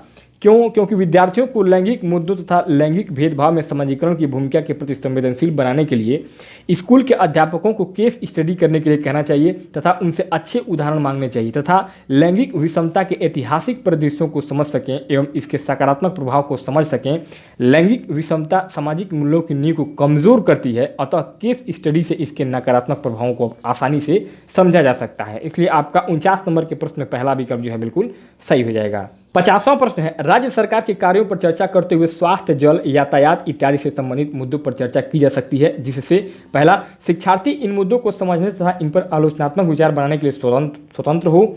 दूसरा, विद्यार्थियों को सभी के लिए बेहतर सुविधाएं पाने हेतु आंदोलन आयोजित करने के लिए सजग किया जा सके। और तीसरा, विद्यार्थियों को इन मुद्दों पर उनके राज्य द्वारा किए जाने वाले प्रयासों की जानकारी मिल सके। और चौथा, विद्यार्थियों को इन क्षेत्रों में सरकार की भूमिका को याद करवाया जा सके। तो दोस्तों 50 नंबर के प्रश्न में जो आपका सबसे सही विकल्प होगा वो आपका पहला विकल्प सही हो जाएगा। क्योंकि राज्य सरकार के कार्यों विशेषकर स्वास्थ्य, जल, यातायात पर विशेष चर्चा तभी की जा सकती है जब इन विषयों पर विस्तृत जानकारी होगी। लोकतंत्र में सभी को सरकार के कार्यों की आलोचना करने का अधिकार प्राप्त है, इससे विषय की समझ बढ़ती है। स्वास्थ्य, जल और यातायात ये बुनियादी जरूरतें हैं। शिक्षार्थियों को इन विषयों पर संपूर्ण ज्ञान अनिवार्य है ताकि आलोचनात्मक विचारों के जरिए इन कार्यों में विद्यमान कमजोर पक्षों को इंगित किया जा सके। इसलिए आपका 50 नंबर के प्रश्न में आपका पहला विकल्प बिल्कुल राइट ऑप्शन हो जाएगा। 51 नंबर पर जो प्रश्न है, राष्ट्रीय पाठचर्या की रूपरेखा 2005 प्रस्तावित करती है कि भूगोल पढ़ाया जाए जिससे पहला, प्राकृतिक संसाधनों की अधिकतम प्राप्ति और उपयोग पर ध्यान केंद्रित किया जा सके।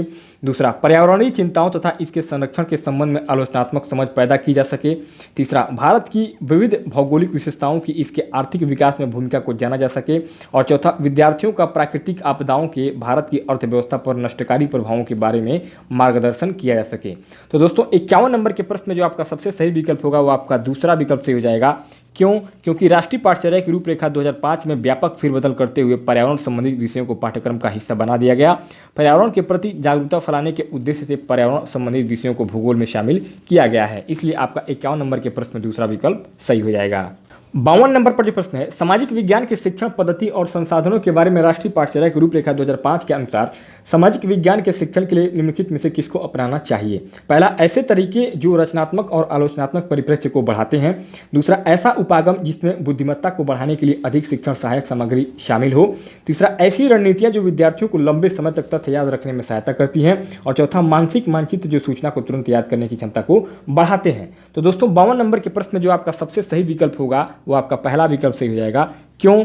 क्योंकि सामाजिक विज्ञान के शिक्षण पद्धति और संसाधनों के बारे में राष्ट्रीय पाठचर्या की रूपरेखा 2005 के अनुसार सामाजिक विज्ञान के शिक्षण हेतु रचनात्मक और आलोचनात्मक पद्धति को अपनाया गया। किसी भी विषय की व्यापक जानकारी हासिल करने के लिए अध्ययन पद्धति की भूमिका महत्वपूर्ण होती है। संसाधनों का रचनात्मक इस्तेमाल हो सके इसके लिए सामाजिक विज्ञान की शिक्षण पद्धति में रचनात्मक प्रणाली को अपनाया जाता है। आलोचनात्मक पद्धति को अपनाने से बुनियादी आवश्यकताओं में आई कमी को दूर किया जा सकता है। इसलिए आपका 52 नंबर के प्रश्न में पहला विकल्प सही हो जाएगा। 53 नंबर पर जो प्रश्न है, किसी सामाजिक विज्ञान की कक्षा में शिक्षक का मुख्य लक्ष्य होता है। पहला, आत्मसंयम के कौशलों में सुधार को सुनिश्चित करना। दूसरा, विद्यार्थियों को विचारों पर सोचने के योग्य बनाना। तीसरा, योग्य निर्धारण के वांछित परिणाम को मजबूत करना। और चौथा, स्वतंत्र सोच निर्मित होना या तय साथियों की सहायता करना। तो दोस्तों 53 नंबर के प्रश्न में जो आपका सबसे सही विकल्प होगा वो आपका चौथा विकल्प से हो जाएगा। क्यों? क्योंकि सामाजिक विज्ञान में समाज के संदर्भ में छात्रों को समुचित ज्ञान प्रदान किया जाता है। इसके लिए कक्षा में एक शिक्षक का यही लक्ष्य होता है कि जब तक विद्यार्थियों की सोच स्वतंत्र न हो जाए, वे समाज के बुनियादी विषयों से अवगत न हो जाएं, छात्रों को भरपूर सहायता प्रदान की जाए। इसलिए आपका 53 नंबर के प्रश्न में चौथा विकल्प राइट आंसर हो जाएगा। 54 नंबर पर प्रश्न है, सूचना को छोटे छोटे भागों में बांटकर अंश तथा पूर्ण में संबंध स्थापित करने की योग्यता डैश डैश डैश है। पहला, विश्लेषण करना। दूसरा, स्मरण रखना। तीसरा, बोध। चौथा, प्रयोग करना।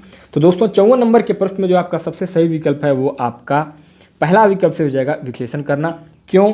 क्योंकि सूचनाओं का विश्लेषण एक अनिवार्य विषय माना गया है। इसके अंतर्गत सूचनाओं से संबंधित विषयों को छोटे छोटे भागों में विभाजित कर अंश तथा पूर्ण संबंध स्थापित करते हुए उनका व्यापक विश्लेषण किया जाता है। इसलिए आपका 54 नंबर के प्रश्न पहला विकल्प राइट आंसर हो जाएगा। 55 नंबर पर जो प्रश्न है, शैक्षिक गतिविधियों पर विद्यार्थियों द्वारा खर्च किए जाने वाले समय को बढ़ाने के लिए अध्यापक को निम्नलिखित में से क्या करना चाहिए? पहला, विद्यार्थियों को कक्षा में चर्चा करने से पहले नए विषयों को पढ़ने के लिए कहें। दूसरा, नई विषय सामग्री को सामग्री पर प्रश्नोत्तर सत्र के साथ प्रस्तुत करें। तीसरा, कक्षा की गतिविधियों तथा संक्रमण काल के लिए योजना बनाएं, पढ़ाएं और समय सारणी लागू करें। चौथा, मूल विषयों में प्रति सप्ताह कम से कम 2 बार गृह कार्य दें। तो दोस्तों 55 नंबर के प्रश्न में आपका तीसरा जो विकल्प है बिल्कुल राइट आंसर हो जाएगा। क्यों? क्योंकि शैक्षिक गतिविधियों पर विद्यार्थियों द्वारा खर्च किए जाने वाले समय को बढ़ाने के लिए अध्यापक को कक्षा की गतिविधियों तथा संक्रमण काल हेतु योजना क्रियान्वित करने, पढ़ाने एवं समय सारणी को लागू करना चाहिए। इससे शैक्षिक गतिविधियां क्रमवार तरीके से संचालित होती रहेंगी। तो दोस्तों इस प्रकार से आपका 55 नंबर के प्रश्न तीसरा विकल्प राइट आंसर हो जाएगा। 56 नंबर पर जो प्रश्न है, प्रेरक अधिगम इंडक्टिव लर्निंग निम्नलिखित में से किस उपागम के विपरीत है? पहला, निपुणता अधिगम। दूसरा, संरचनात्मक प्रशिक्षण। तीसरा, अनुरूपण नकल करना। और चौथा, प्रतिपादक शिक्षण। तो दोस्तों 56 नंबर के प्रश्न में आपका चौथा जो विकल्प है प्रतिपादक शिक्षण बिल्कुल राइट आंसर हो जाएगा। क्यों? क्योंकि प्रेरक अधिगम के विपरीत प्रतिपादक शिक्षण प्रणाली है। सामाजिक विज्ञान के अध्ययन में प्रतिपादक शिक्षण पद्धति सर्वाधिक प्रचलित है। प्रतिपादक पद्धति में सर्वप्रथम संकल्पनाओं को व्यक्त किया जाता है और ये ही सीखने के मुख्य आधार होते हैं। प्रेरक अधिगम का इस्तेमाल मुख्यतः विज्ञान के अध्ययन में किया जाता है। इसमें प्रायोगिक प्रणाली द्वारा अध्ययन पर विशेष बल दिया जाता है। इसलिए आपका 56 नंबर के प्रश्न में चौथा विकल्प प्रतिपादक शिक्षण बिल्कुल सही हो जाएगा। 57 नंबर पर जो प्रश्न है, निम्नलिखित में से कौन सा कथन सामाजिक विज्ञान शिक्षण में प्रभावकारी चिंतन व्यवहार के संदर्भ में सत्य है? पहला, चिंतन को सैद्धांतिक ढांचे की ऐसी कड़ियों को निकाल देना चाहिए जो पूछताछ करने तथा समस्या समाधान को सीमित करती हो। दूसरा, अध्यापक को विश्वास तथा प्रत्येक अधिगम स्थिति के प्रति नमनीय वातावरण का निर्माण करना चाहिए। तीसरा, समवयस्क शिक्षण ध्यान से करना चाहिए क्योंकि इससे शिक्षक विद्यार्थियों की अपनी वैचारिक क्षमता प्रभावित होती है। और चौथा, चिंतन प्रक्रिया को ऐसे विद्यार्थी के निवेश को नकार देना चाहिए जो कक्षा में अनुशासन के लिए शिक्षण पद्धति को चुनौती देते हैं। तो दोस्तों 57 नंबर के प्रश्न में आपका दूसरा विकल्प है सेकंड वाला, वो बिल्कुल करेक्ट आंसर हो जाएगा। क्यों? क्योंकि अध्यापक को अपने छात्रों के प्रति विश्वास एवं सीखने के प्रति नमनीय अर्थात सौहार्दपूर्ण वातावरण का निर्माण करना चाहिए।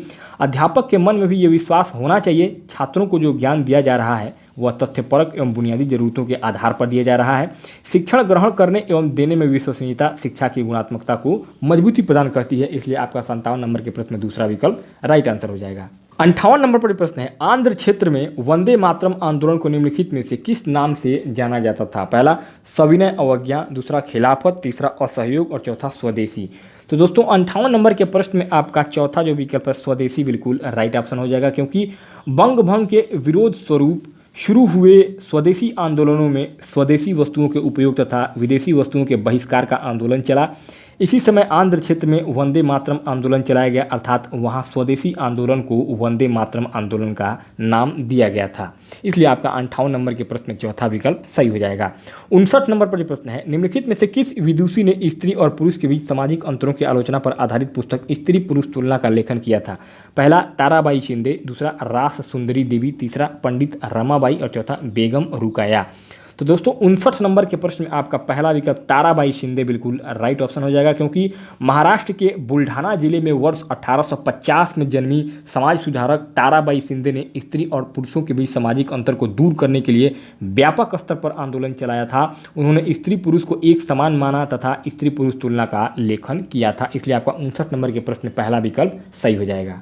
60 नंबर पर प्रश्न है, 19वीं सदी में ईसाई मिशनरियों ने भारत में क्रिश्चियन शिक्षा को क्यों लागू करना चाहा? पहला, जनसामान्य को शिक्षित करने के लिए, दूसरा भारतीयों को कंपनी सरकार के प्रति वफादार बनाने के लिए, तीसरा संभ्रांत वर्ग को शिक्षित करने के लिए और चौथा लोगों के नैतिक चरित्र को सुधारने के लिए। तो दोस्तों 60वें नंबर के प्रश्न में जो आपका सबसे सही विकल्प होगा वो आपका दूसरा विकल्प सही हो जाएगा। क्यों? क्योंकि भारत में शिक्षा की शुरुआत ईसाई मिशनरियों द्वारा की गई, जो मुख्यतः अंग्रेजी भाषा में दी जाती है। इसका मूल उद्देश्य भारतीयों को कंपनी सरकार के प्रति वफादार बनाना था तथा शासन संचालन हेतु क्लर्कों की आपूर्ति करना था। इसलिए आपका दूसरा जो विकल्प है 60 नंबर के प्रश्न में राइट आंसर हो जाएगा। 61 नंबर पर प्रश्न है, 19वीं सदी में ब्रिटेन के औद्योगिकरण के साथ निम्नलिखित में से कौन सा परिवर्तन हुआ? पहला, भारत ब्रिटिश औद्योगिक उत्पादों के लिए बड़ा बाजार बन गया, दूसरा भारत में अनेक उद्योग स्थापित किए गए, तीसरा भारत ब्रिटिश उद्योगों को कच्चे माल की आपूर्ति करने वाला प्रमुख देश बन गया और चौथा भारत ने ब्रिटिश उद्योगों को सस्ते मजदूर उपलब्ध करवाए। तो दोस्तों 61 नंबर के प्रश्न में आपका पहला जो विकल्प है बिल्कुल राइट ऑप्शन हो जाएगा। क्यों? क्योंकि 19वीं सदी के प्रारंभ में ब्रिटेन में औद्योगिकरण का तेजी से विकास हुआ। भारत से कच्चा माल ब्रिटेन भेजा जाता था और तैयार माल को भारत के बाजारों में बेचा जाता था। इससे भारत के घरेलू उद्योगों के विकास पर नकारात्मक प्रभाव पड़ा। भारत ब्रिटिश औद्योगिक उत्पादों का महज एक खपाने वाला देश बनकर रह गया। इसलिए दोस्तों आपका 61 नंबर के प्रश्न में पहला जो विकल्प है वो बिल्कुल राइट ऑप्शन हो जाएगा। 62 नंबर पर प्रश्न है, भू राजस्व के कौन से समझौतों में राजाओं और तालुकेदारों को जमींदारों के रूप में मान्यता दी गई है? पहला, अस्थाई समझौता, दूसरा पट्टीदारी समझौता, तीसरा रैयतवारी समझौता और चौथा महालवारी समझौता। तो दोस्तों 62 नंबर के प्रश्न में आपका पहला जो विकल्प है अस्थाई समझौता बिल्कुल राइट ऑप्शन हो जाएगा, क्योंकि लॉर्ड कॉर्नवालिस ने सन 1793 ईस्वी में भू राजस्व की उगाही हेतु अस्थाई बंदोबस्त समझौता का सूत्रपात किया। इस व्यवस्था में जमींदारों को भूमि का वास्तविक मालिक माना गया तथा राजस्व उगाही का अधिकार उन्हें प्रदान किया गया। इस व्यवस्था को इस्तमरारी, तालुकेदारी, जमींदारी आदि नाम से भी जाना जाता था। तो दोस्तों 62 नंबर के प्रश्न में आपका पहला विकल्प सही हो जाएगा। 63 नंबर पर जो प्रश्न है, बेगम हजरत महल ने अंग्रेजों के विरुद्ध विद्रोह भड़काने में निम्नलिखित में से किस नगर से सक्रिय भाग लिया? पहला फैजाबाद, दूसरा इलाहाबाद, तीसरा कानपुर और चौथा लखनऊ। तो दोस्तों 63 नंबर के प्रश्न में आपका चौथा विकल्प लखनऊ बिल्कुल राइट ऑप्शन हो जाएगा, क्योंकि 1857 के विद्रोह के समय अवध का नेतृत्व बेगम हजरत महल कर रही थी। वह पूर्व नवाब वाजिद अली शाह की बेगम थी। उस समय अवध की राजधानी लखनऊ थी, इसलिए बेगम हजरत महल ने लखनऊ में अंग्रेजों के विरुद्ध विद्रोह का नेतृत्व किया था। इसलिए आपका 63 नंबर के प्रश्न में चौथा विकल्प बिल्कुल राइट ऑप्शन हो जाएगा। 64 नंबर पर प्रश्न है, निम्नलिखित में से किस अधिनियम एक्ट के अंतर्गत भारतीय प्रशासन को ईस्ट इंडिया कंपनी से ब्रिटिश क्राउन को स्थानांतरित किया गया? पहला 1861 का अधिनियम, दूसरा 1868 का अधिनियम, तीसरा 1833 का अधिनियम और चौथा 1858 का अधिनियम। तो दोस्तों 64 नंबर के प्रश्न में आपका चौथा जो विकल्प है 1858 का अधिनियम बिल्कुल सही आंसर हो जाएगा। क्यों? क्योंकि 1857 के विद्रोह के बाद 1858 ईस्वी का एक्ट पारित किया गया, जिसके द्वारा भारत से कंपनी का शासन समाप्त कर दिया गया तथा समस्त अधिकार ब्रिटिश क्राउन को दे दिए गए। अब भारत पर ब्रिटिश क्राउन अपने प्रतिनिधियों के माध्यम से शासन संचालित करने लगी। इसलिए आपका 64 नंबर के प्रश्न में चौथा विकल्प जो है 1858 का अधिनियम बिल्कुल सही ऑप्शन हो जाएगा। 65 नंबर पर प्रश्न है, मध्यकालीन असम में पाइक निम्नलिखित में से क्या थे? पहला पानी लाने वाले, दूसरा अनिवार्य सेना के सदस्य, तीसरा बलात् मजदूर और चौथा बागान में काम करने वाले मजदूर। तो दोस्तों 65 नंबर के प्रश्न में आपका तीसरा जो ऑप्शन है बलात् मजदूर बिल्कुल राइट ऑप्शन हो जाएगा, क्योंकि मध्यकालीन असम में बलात् मजदूर करने वाले को पाइक कहा जाता था। इन्हें बलपूर्वक कार्य करने के लिए विवश किया जाता था। इसलिए आपका 65 नंबर के प्रश्न में तीसरा विकल्प राइट ऑप्शन हो जाएगा। 66 नंबर पर प्रश्न है, मणिग्राम और नानदेशी निम्नलिखित में से क्या थे? पहला चोल शासन की प्रशासनिक इकाइयाँ, दूसरा ब्राह्मणों को ब्रह्मदेव के रूप में दिए गए प्रसिद्ध गांव, तीसरा चोल काल के प्रसिद्ध शहर और चौथा दक्षिण भारत के प्रसिद्ध व्यापार संघ। तो दोस्तों 66 नंबर के प्रश्न में जो आपका सबसे सही विकल्प होगा वो आपका चौथा विकल्प से हो जाएगा, दक्षिण भारत के प्रसिद्ध व्यापार संघ। क्यों? परांतक प्रथम के समय मिले उत्तर मेरूर अभिलेख में उर मणिग्राम तथा नानदेशी जैसी संस्थाओं का उल्लेख मिलता है। मणिग्राम आंतरिक व्यापार तथा नानदेशी विदेशी व्यापार में संलग्न संस्था थी। इसलिए आपका 66 नंबर के प्रश्न में चौथा विकल्प राइट ऑप्शन हो जाएगा। 67 नंबर पर प्रश्न है, नीचे कुछ स्थानों एवं वर्तमान राज्य के नाम दिए गए हैं जहां अनाज और पालतू पशुओं के प्रमाण साक्ष्य पाए गए। पहला स्थान का नाम, दूसरा वर्तमान राज्य आप देख पा रहे हैं दिया गया है।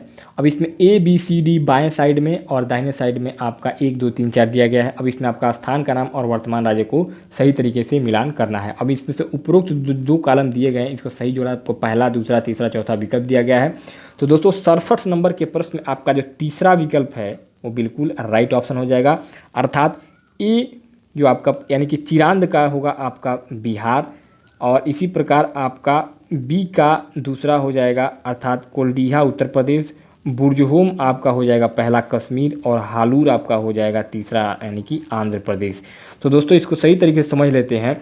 दिए गए स्थल प्रागैतिहासिक काल, पाषाण काल, मध्य पाषाण काल एवं नव पाषाण काल से संबंधित हैं, जिनमें से चिरांद जो है वो बिहार से संबंधित है, कोल्डिहा उत्तर प्रदेश, बुर्जहोम जम्मू कश्मीर तथा हालूर आंध्र प्रदेश में स्थित स्थल है। इसलिए आपका 67 नंबर के प्रश्न में तीसरा जो विकल्प है बिल्कुल सही ऑप्शन हो जाएगा। अब आपका 68 नंबर पर जो प्रश्न है, ऋग्वेद में गंगा और यमुना नदी का डैश डैश डैश बार नाम आया है? पहला 12, दूसरा 1, तीसरा लगभग 1000 और चौथा 100।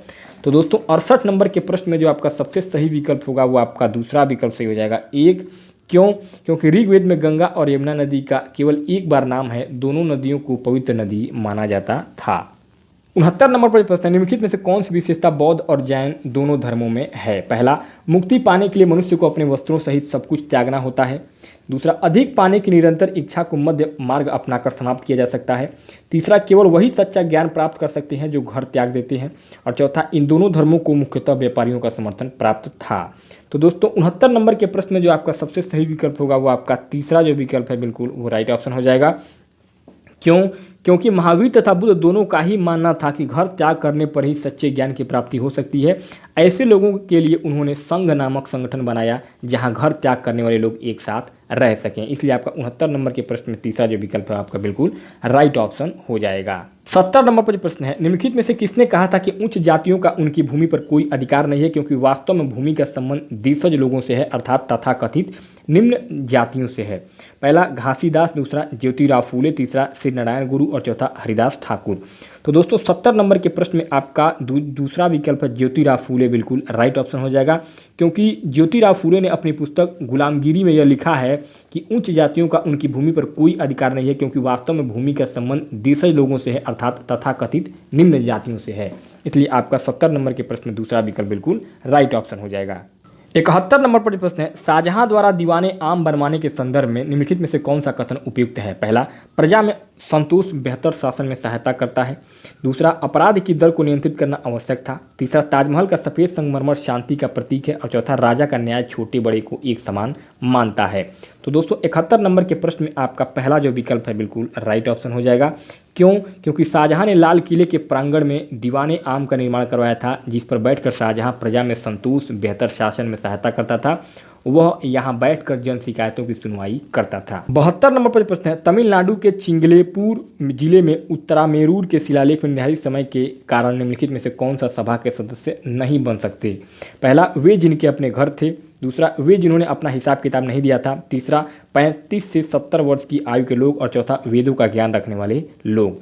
तो दोस्तों 72 नंबर के प्रश्न में आपका जो दूसरा विकल्प है वो बिल्कुल राइट ऑप्शन हो जाएगा। क्यों? क्योंकि चोलों के समय प्रचलित स्थानीय स्वशासन की प्रणाली की जानकारी तमिलनाडु के चिंगेलपुर जिले के उत्तरमेरूर अभिलेख से मिलती है। इसमें सभा का सदस्य वह व्यक्ति नहीं बन सकता था जिसने हिसाब किताब नहीं दिया हो, चोरी किया हो, 3 वर्ष तक समिति का सदस्य रहा हो। इसलिए आपका 72 नंबर के प्रश्न में दूसरा विकल्प जो है बिल्कुल राइट ऑप्शन हो जाएगा।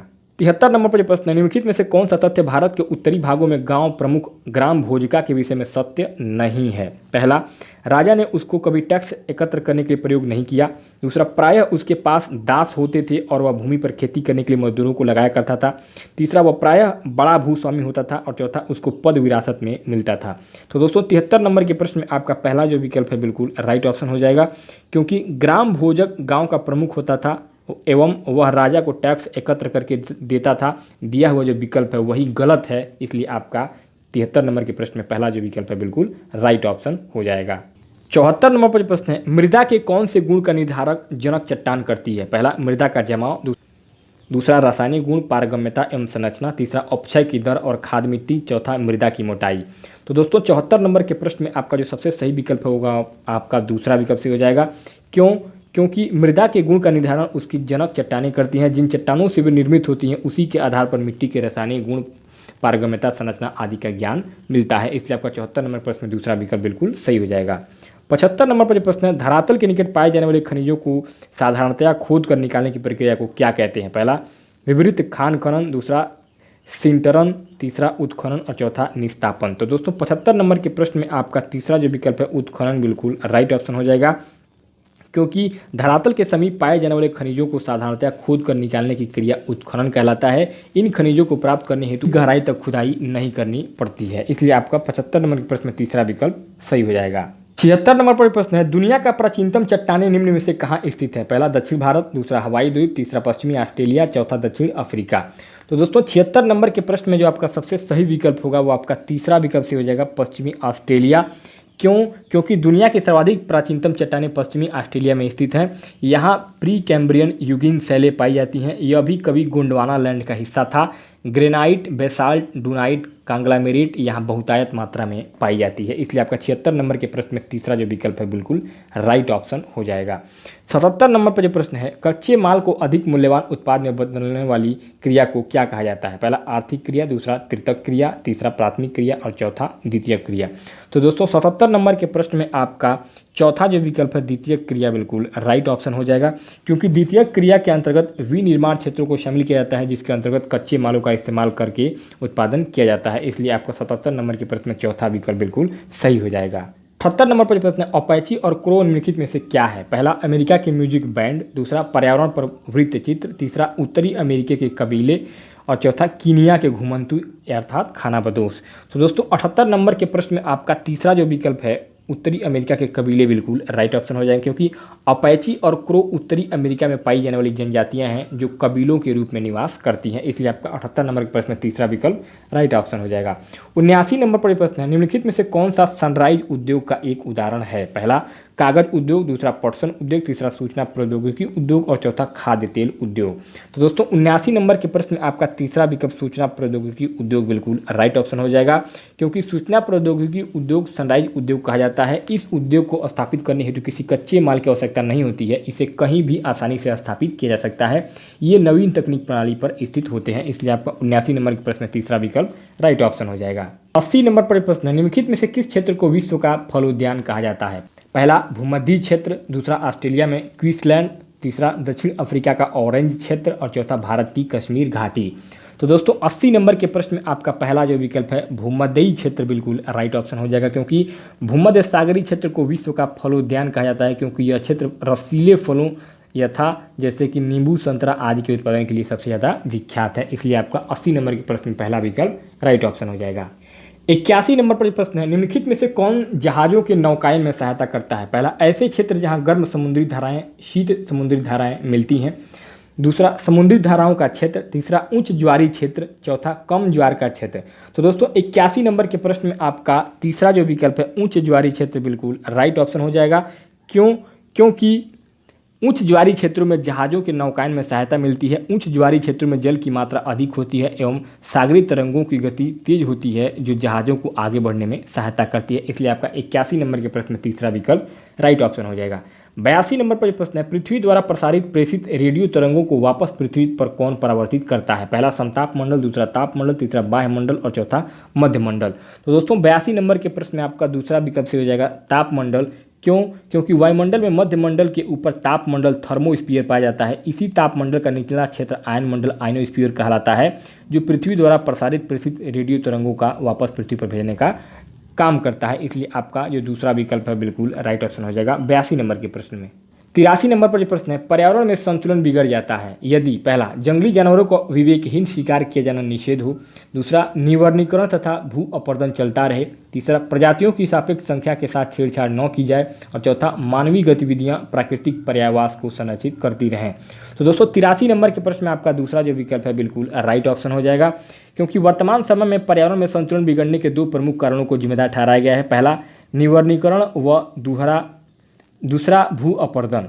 पर्वतीय क्षेत्रों में ये दोनों ही समस्याएं मुख्य चुनौती बनती जा रही हैं। जानवरों के शिकार करने, प्रजातियों की संख्या कम होने एवं प्राकृतिक पर्यावास से पर्यावरण को संतुलन नहीं बिगड़ता है। इसलिए आपका 83 नंबर के प्रश्न में दूसरा जो विकल्प है बिल्कुल राइट ऑप्शन हो जाएगा। 84 नंबर पर जो प्रश्न है, निम्नलिखित में से कौन सा विकल्प पोषणीय दीर्घजीवी विकास का सिद्धांत नहीं है? पहला, पर्यावरण के प्रति व्यक्तिगत रवैये और व्यवहार में परिवर्तन। दूसरा, मानव जीवन की गुणवत्ता में बढ़ोतरी। और तीसरा, प्राकृतिक संसाधनों का अधिकतम प्रयोग। और चौथा, जीवन के प्रत्येक प्रकार का सम्मान और उसकी देखभाल। तो दोस्तों 84 नंबर के प्रश्न में आपका तीसरा विकल्प बिल्कुल राइट ऑप्शन हो जाएगा, प्राकृतिक संसाधनों का अधिकतम प्रयोग। क्योंकि सतत पोषणीय विकास के द्वारा संसाधनों का ऐसा संतुलित उपयोग किया जाता है जिससे कि हमारी वर्तमान आवश्यकताओं की पूर्ति के साथ साथ आने वाली पीढ़ियों के लिए भी संसाधन बचे रहें। इसलिए आपका 84 नंबर के प्रश्न में तीसरा विकल्प बिल्कुल राइट ऑप्शन हो जाएगा। 85 नंबर पर प्रश्न है, दो शहर एन और एम ग्रीनविच के क्रमशः 15 डिग्री पूर्व तथा 15 डिग्री पश्चिम पर स्थित है। इन दो शहरों के समय में कितना अंतर होगा?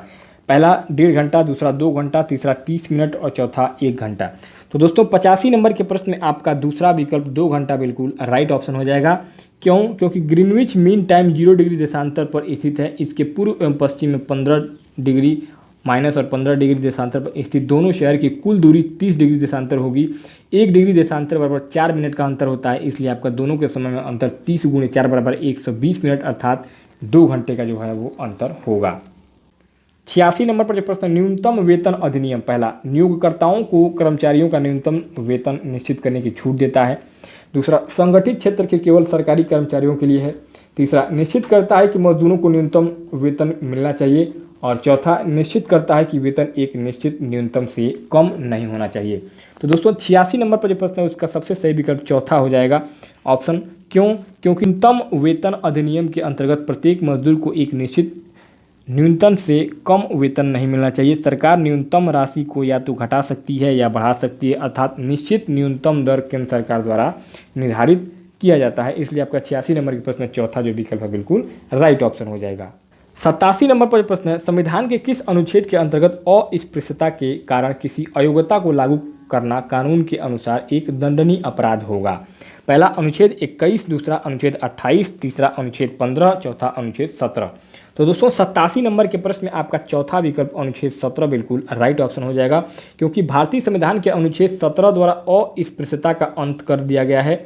यदि कोई इसे अपने जीवन में अपनाता है या ऐसी भावना प्रकट करता है तो उसे दंडनीय अपराध घोषित किया गया है। इसलिए आपका 87 नंबर के प्रश्न में चौथा विकल्प बिल्कुल राइट ऑप्शन हो जाएगा। 88 नंबर पर प्रश्न है, भारत में असमानता का मुख्य कारण क्या है? पहला जाति, दूसरा लिंग, तीसरा गरीबी और चौथा धर्म। तो दोस्तों 88 नंबर के प्रश्न में आपका तीसरा विकल्प गरीबी बिल्कुल राइट ऑप्शन हो जाएगा, क्यों? क्योंकि भारत में आर्थिक असमानता अधिक देखने को मिलती है। गरीबी के कारण यह असमानता की खाई चौड़ी होती जा रही है।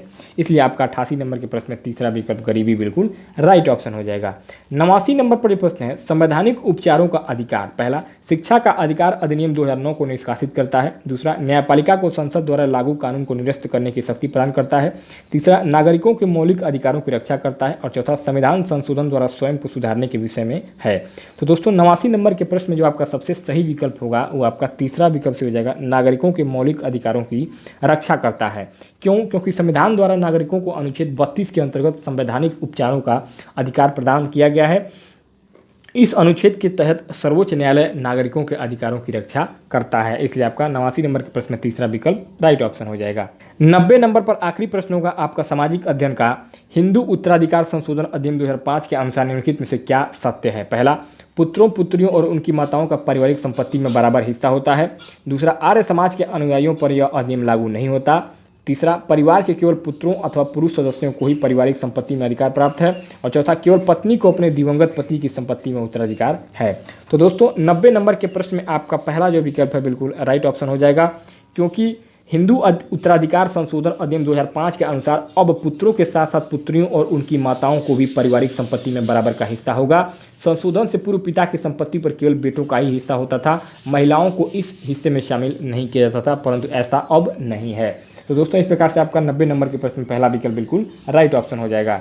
अब दोस्तों तीसरा भाग है आपका लैंग्वेज फर्स्ट हिंदी है, और हिंदी भाषा में हम लोग टोटल 30 प्रश्नों को हल करेंगे। तो अब 91 नंबर से लेकर 96 नंबर तक के जो प्रश्न होंगे वो इस कविता से होंगे। तो पहले हम लोग इस कविता को पढ़ लेते हैं और उसके बाद इसका जो प्रश्न पूछा जाएगा उसका आसानी से उत्तर इसी कविता में से छांट करके ढूंढ करके बता देंगे। तो कविता कह रहा है, सदियों की ठंडी बुझी राख सुगबुगा उठी, मिट्टी सोने का ताज पहन इठलाती है, दो राह समय के रथ का घर घर नाद सुनो, सिंहासन खाली करो कि जनता आती है। जनता हाँ मिट्टी की अबोध मूर्तें वही, जाड़े पाले की कसक सदा सहने वाली, जब अंग अंग में लगे सांप हो चूस रहे, तब भी न कभी मुंह खोल दर्द कहने वाली। दोस्तों बहुत ही बेहतरीन ये कविता है। और दोस्तों अब इस कविता के ऊपर आपका 91 नंबर पर जो प्रश्न पूछा गया है, काव्य में किस जनता की ओर संकेत किया गया है? पहला, जो खेतों खलिहानों कारखानों में काम करती है। दूसरा, जो रथ चलाती है। तीसरा, जिसे बोध है। चौथा, जिसे सांप काटते हैं। तो दोस्तों 91 नंबर के प्रश्न में आपका पहला जो विकल्प है बिल्कुल राइट ऑप्शन हो जाएगा, क्योंकि ये आपका गद्यांश में दिया हुआ है, आपका ये पद्य कविता में दिया हुआ है कि देश की उस जनता के बारे में कहा गया है जो मूलतः किसान है तथा जो खेत खलिहानों में काम करते हैं। 92 नंबर पर जो प्रश्न है, समय के रथ का घर घर नाद सुनो पंक्ति का आशय है। पहला, समय कोलाहल कर रहा है। दूसरा, समय ने युद्ध नाद बजा दिया है। तीसरा, अब समय बदल रहा है। और चौथा, समय का रथ बढ़ा आ रहा है। तो दोस्तों 92 नंबर के प्रश्न में आपका तीसरा विकल्प बिल्कुल राइट ऑप्शन हो जाएगा, क्योंकि समय के रथ का घर घर नाद सुनो का अर्थ है कि समय रूपी इकाई में भी रथ जुड़ा हुआ है और जो आवाज़ करते हुए आगे की ओर चल आ रहा है वह स्थिर नहीं है। अर्थात लोगों का जिस प्रकार शोषण किया गया है अब ऐसा नहीं होगा, क्योंकि लोग अब जागरूक हो गए हैं, उन्हें भी स्वतंत्रता से जीने का हक है। समय बदल रहा है और समय के साथ साथ लोग भी बदल रहे हैं। तो दोस्तों 92 नंबर के प्रश्न में आपका तीसरा विकल्प राइट ऑप्शन हो जाएगा। 93 नंबर पर प्रश्न है, सिंहासन खाली करो कि जनता आती है पंक्ति का भाव है। पहला, सारी जनता अब सिंहासनों पर ही बैठेगी। दूसरा, राजतंत्र के विरुद्ध लोकतंत्र का स्वागत। तीसरा, राजा के सिंहासन को खाली करना होगा। और चौथा, जनता राजा का सिंहासन हिला देगी। तो दोस्तों 93 नंबर के प्रश्न में आपका जो दूसरा विकल्प है वो बिल्कुल राइट ऑप्शन हो जाएगा। क्यों? क्योंकि सिंहासन खाली करो कि जनता आती है, इन पंक्तियों में शासन कर रहे शोषकों के विरुद्ध उस जनता के आने की सूचना दी जा रही है जो लोकतंत्र की पक्षधर है तथा वंशानुगत आधार पर सिंहासन पर बैठे राजा सम्राट राजतंत्र के विरुद्ध आवाज उठा रहे हैं। तो दोस्तों इस प्रकार से आपका 93 नंबर के प्रश्न में दूसरा विकल्प राइट ऑप्शन हो जाएगा। 94 नंबर पर प्रश्न है, सामान्य जनता ने अब तक बहुत कष्ट सहे हैं, इस भाव को व्यक्त करने वाली पंक्ति है। पहला, सदियों की ठंडी बुझी राख सुगबुगा उठी। दूसरा, मिट्टी सोने का ताज पहन इठलाती है। तीसरा, जनता हाँ मिट्टी की अबोध मूर्तें वही। चौथा, जाड़े पाले की कसक सदा सहने वाली।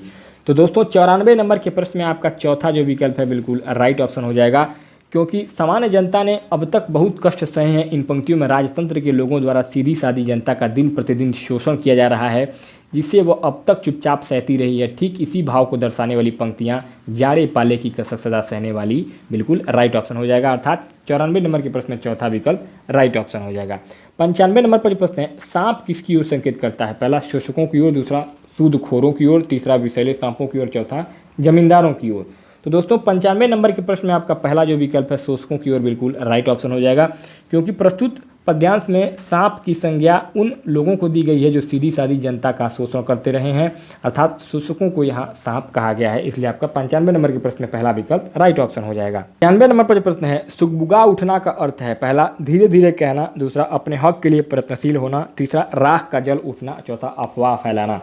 तो दोस्तों 96 नंबर के प्रश्न में आपका दूसरा विकल्प जो है बिल्कुल राइट ऑप्शन हो जाएगा, क्योंकि सुगबुगा उठना का अर्थ होता है अपने अधिकार या हक के लिए प्रयत्नशील होना। इसलिए आपका 96 नंबर के प्रश्न में दूसरा विकल्प जो है बिल्कुल राइट ऑप्शन हो जाएगा। अब दोस्तों 97 नंबर से लेकर के 111 नंबर तक के जो प्रश्न होंगे उसका सही विकल्प चुन करके बताना है।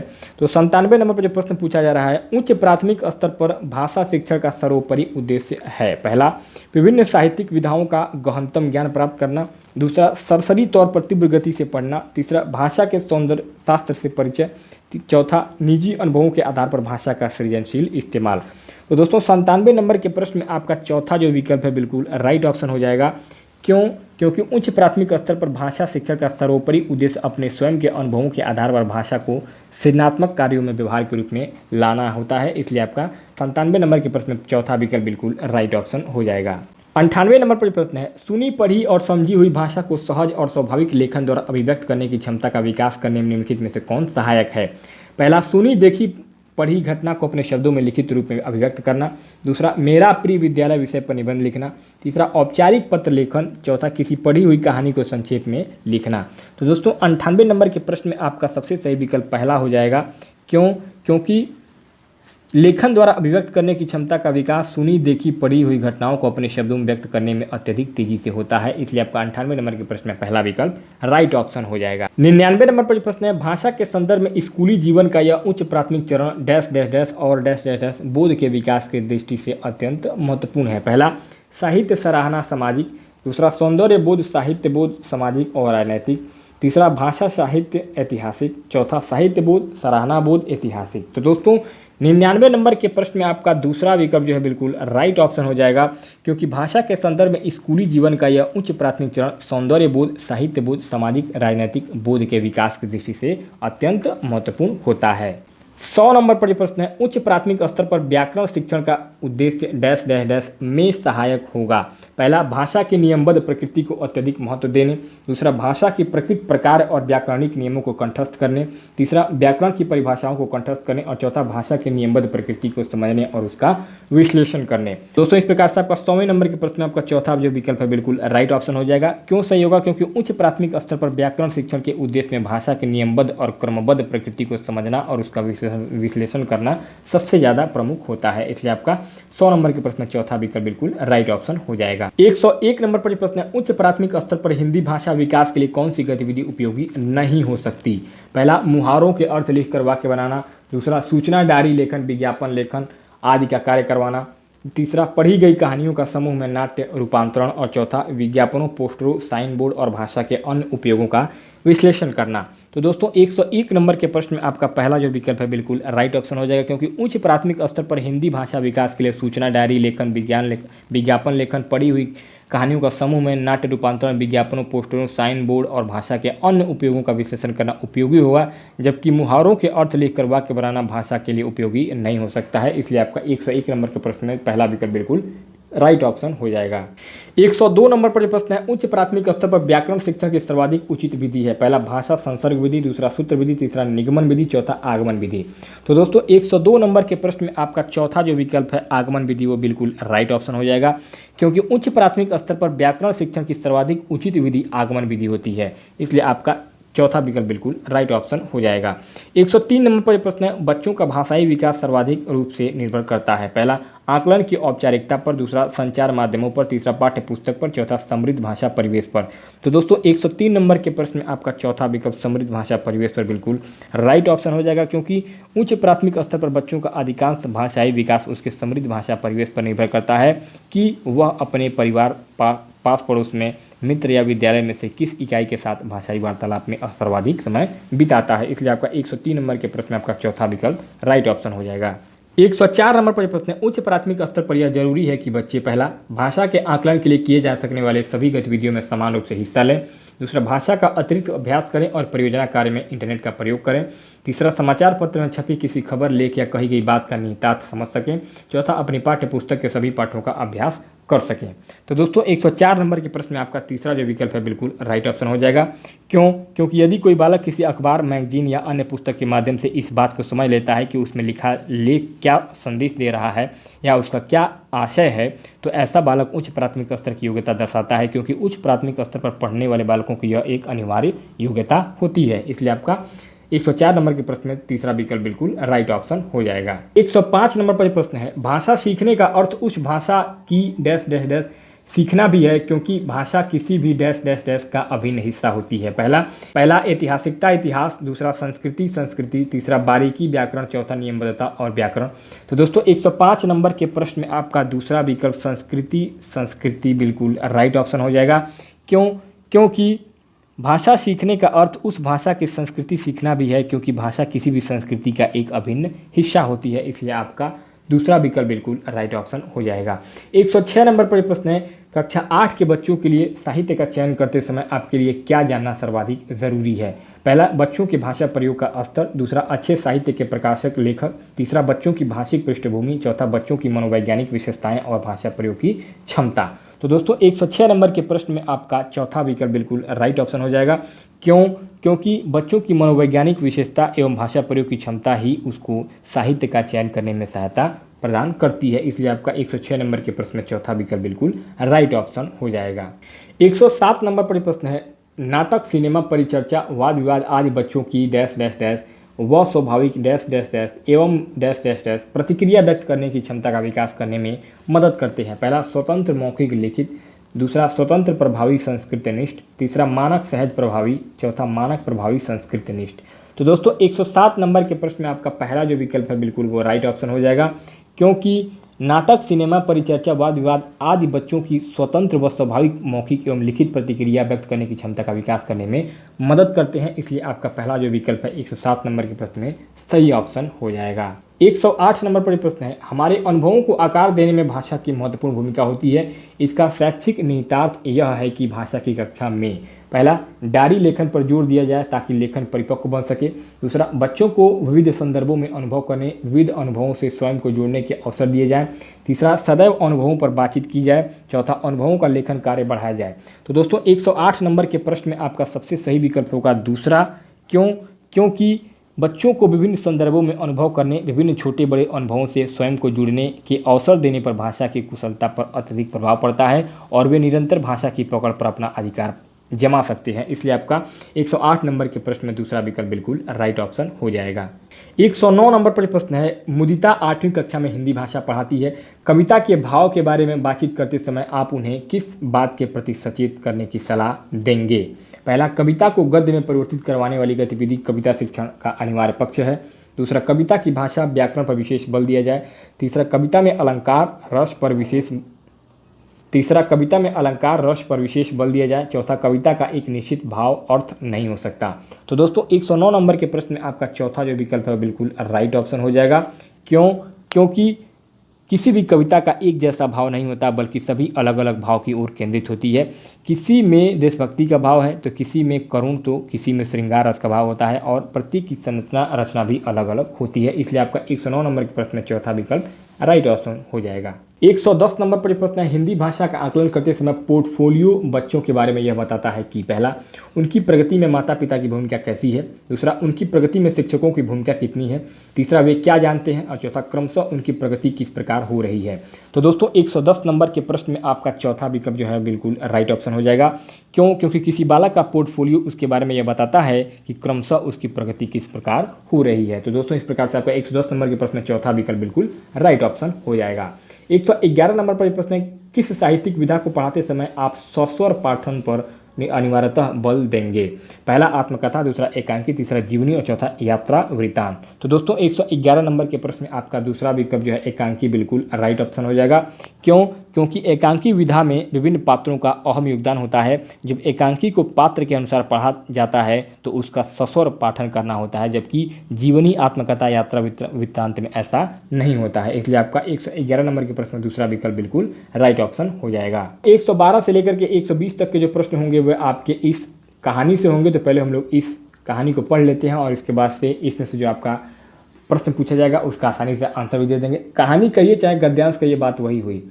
समूची स्वार्थी व अहम प्रेरित प्रवृत्तियां नकारात्मक हैं। ऐसे कर्मों में ऊंचे उद्देश्य नहीं होते, उनमें लोक संग्रह नहीं होता, भव्य आदर्श नहीं होते। दूसरे भले ही आप अपने सामने एक ऊंचा आदर्श रखें तो भी आपके कर्म यदि आपके मन के चाहे या अनचाहे से प्रेरित है तो वे हास समान ही होंगे, क्योंकि पसंद नापसंद से किए जाते कार्य वासनाओं को बढ़ाए बिना नहीं रहते। कोई कार्य आपको महज इस आधार पर नहीं करना चाहिए कि वह आपको पसंद है, उसी तरह कोई कार्य से आपको महज इस आधार पर नहीं कतराना चाहिए कि वह कार्य आपका मनचाहा नहीं है। कार्य का निर्णय बुद्धि विवेक के आधार पर होना चाहिए, मनचली भावनाओं तुनक मिजाजी के आधार पर कतई नहीं। इस एक बात को हमेशा याद रखिए कि पसंद और नापसंद आपके सबसे बड़े शत्रु हैं। आप इन्हें पहचानते तक नहीं, उल्टे आप इन्हें पाल पोस कर दुलारते हैं। वे तो हर क्षण आपकी हानि व हास करने पर ही तुले हैं।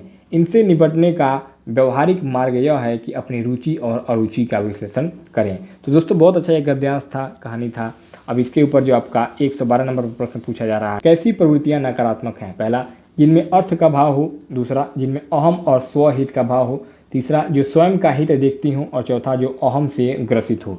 तो दोस्तों 112 नंबर के प्रश्न में आपका दूसरा जो विकल्प है बिल्कुल राइट ऑप्शन हो जाएगा, क्योंकि ऐसी प्रवृत्तियां जो स्वार्थी एवं अहम प्रेरित होती हैं, जिनमें सदैव चाह अनचाह का भाव निहित होता है, वे नकारात्मक प्रवृत्तियां कहलाती हैं। इसलिए आपका दूसरा विकल्प जो है बिल्कुल राइट ऑप्शन हो जाएगा 112 नंबर के प्रश्न में। 113 नंबर पर प्रश्न है, कौन से कार्य हानि की ओर ले जाते हैं? पहला, जिनमें संग्रह अनुपस्थित होता है। दूसरा, जिनमें संग्रह कूट कूट कर भरा होता है। तीसरा, जो मन के अनुसार और हित साधते हैं। चौथा, जो अपनी पसंद और नापसंद के आधार पर किए जाते हैं। तो दोस्तों 113 नंबर के प्रश्न में आपका चौथा जो विकल्प है वो बिल्कुल राइट ऑप्शन हो जाएगा। क्योंकि ऐसे कार्य जो अपने मन की रुचि और अरुचि के आधार पर संपन्न किए जाते हैं, वे सदैव हास समान होते हैं, अर्थात हानि की ओर ले जाते हैं। इसलिए आपका चौथा विकल्प 113 नंबर के प्रश्न में बिल्कुल राइट ऑप्शन हो जाएगा। 114 नंबर पर प्रश्न है, प्रस्तुत गद्यांश में किस प्रकार के कार्यों का समर्थन किया गया है? पहला, जो बुद्धि और विवेक शक्ति के आधार पर किए जाते हैं। दूसरा, जो मनचली भावनाओं और बुद्धि से परे होते हैं। तीसरा, जो मनचाहे होते हैं। और चौथा, जो मनचाहे नहीं होते हैं। तो दोस्तों 114 नंबर के प्रश्न में आपका पहला जो विकल्प है वो बिल्कुल राइट ऑप्शन हो जाएगा। क्योंकि प्रस्तुत गद्यांश में ऐसे कार्यों को करने के लिए कहा गया है जो अपनी बुद्धि एवं विवेक के निर्णय से किए जाते हैं, न कि मन के चाहने या न चाहने के आधार पर। इसलिए आपका पहला विकल्प बिल्कुल राइट ऑप्शन हो जाएगा। 115 नंबर पर प्रश्न है, इस गद्यांश में किन्हें शत्रु कहा गया है? पहला, अहम और स्वार्थ। दूसरा, रुचि और रुचि। तीसरा, मनचली भावनाएं। चौथा, तुनक मिजाजी।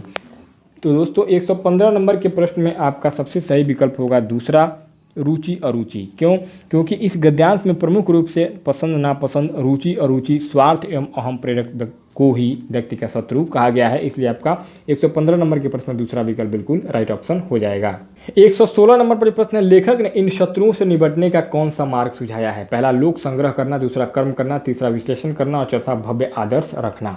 तो दोस्तों 116 नंबर के प्रश्न में आपका तीसरा जो विकल्प है वो बिल्कुल राइट ऑप्शन हो जाएगा, क्योंकि प्रस्तुत गद्यांश में लेखक ने पसंद नापसंद जैसे शत्रुओं से निपटने के लिए इनके विश्लेषण पर गंभीरता से विचार करने के लिए सुझाव दिया है। इसलिए आपका 116 नंबर के प्रश्न में तीसरा विकल्प बिल्कुल राइट ऑप्शन हो जाएगा।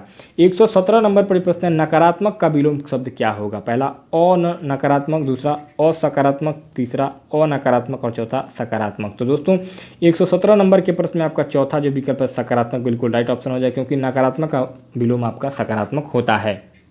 118 नंबर पर प्रश्न है, वे तो हर क्षण आपकी हानि व हास करने पर ही तुले हैं। वाक्य में वे सर्वनाम किसके लिए आया है? पहला, स्वार्थ प्रेरित प्रवृत्तियों के लिए। दूसरा, पसंद नापसंद के लिए। तीसरा, मनचली भावनाओं के लिए। और चौथा, अहम प्रेरित प्रवृत्तियों के लिए। तो दोस्तों 118 नंबर के प्रश्न में आपका जो सबसे सही विकल्प होगा वो आपका दूसरा विकल्प से हो जाएगा, क्योंकि गद्यांश के अनुसार कार्य के पसंद या नापसंद के भाव व्यक्ति की हानि व हास पर तुले रहते हैं। अतः प्रश्न में पूछे गए सर्वनाम वे का प्रयोग पसंद व नापसंद के लिए किया गया है। 119 नंबर पर प्रश्न है, किस शब्द में ना उपसर्ग का प्रयोग नहीं किया गया है? पहला, पसंद। दूसरा, वाकिफ। तीसरा, काबिल। चौथा, हाजिर। तो दोस्तों 119 नंबर के प्रश्न में आपका चौथा जो विकल्प है वो बिल्कुल राइट ऑप्शन हो जाएगा, क्यों? क्योंकि ना उपसर्ग से निम्नलिखित शब्द बनाए जा सकते हैं, जैसे नाकाबिल, नापसंद, नावाकिफ, नाजायज, नापाक इत्यादि। किंतु हाजिर शब्द में उपसर्ग गैर का उपयोग होता है, अर्थात यह गैर हाजिर बनेगा। इसलिए आपका 119 नंबर के प्रश्न में चौथा जो विकल्प है बिल्कुल राइट ऑप्शन हो जाएगा। 120 नंबर पर जो प्रश्न है विश्लेषण का विलोम है, पहला संश्लिष्ट, दूसरा संक्षेपण, तीसरा संश्लेषण, चौथा अविश्लेषण। तो दोस्तों 120 नंबर के प्रश्न में आपका तीसरा जो विकल्प है संश्लेषण बिल्कुल राइट ऑप्शन हो जाएगा, क्योंकि विश्लेषण करने से तात्पर्य है एक एक तथ्य को अलग अलग करके उसका स्पष्टीकरण करना। संश्लेषण का अर्थ है मिलाना, अतः संश्लेषण शब्द विपरीतार्थक होता है, इसलिए आपका 120 नंबर के प्रश्न में तीसरा विकल्प बिल्कुल राइट ऑप्शन हो जाएगा। अब दोस्तों आपका चौथा पार्ट है लैंग्वेज सेकंड है आपका इंग्लिश भाषा का। हो सकता है कि आप लोगों का किसी का लैंग्वेज सेकंड दूसरा हो, किसी का संस्कृत हो, किसी का उर्दू हो। तो दोस्तों लेकिन मैं इस पेपर में आपका लैंग्वेज सेकंड इंग्लिश के रूप में मैंने शामिल किया है और इसी को मैं पढ़ा रहा हूं। तो दोस्तों चौथे पार्ट में आपका लैंग्वेज सेकंड इंग्लिश भाषा है और इंग्लिश भाषा में आपका 121 से लेकर के 126 तक के जो क्वेश्चन होंगे वे आपके इस पैसेज से होंगे। तो पहले हम लोग पूरा प्रॉपर पैसेज को पढ़ लेते हैं और पैसेज में से जो क्वेश्चन पूछा जाएगा उसका आसानी से आंसर भी दे देंगे इसी पैसेज में से सर्च करके। तो दोस्तों पहले पैसेज को पढ़ लेते हैं। पैसेज में कहा जा रहा है कि the president of earth glowered at the autocue and the television camera in the small presidential studio which was where he should have been right now instead of reading ridiculous public service emergency announcement. It was his day off and he reckoned that the world and its wretched public service announcement should wait until tomorrow. Unfortunately, the world did not want to wait and the world parliament had prepared this announcement for him to read, so he was gloating at everyone.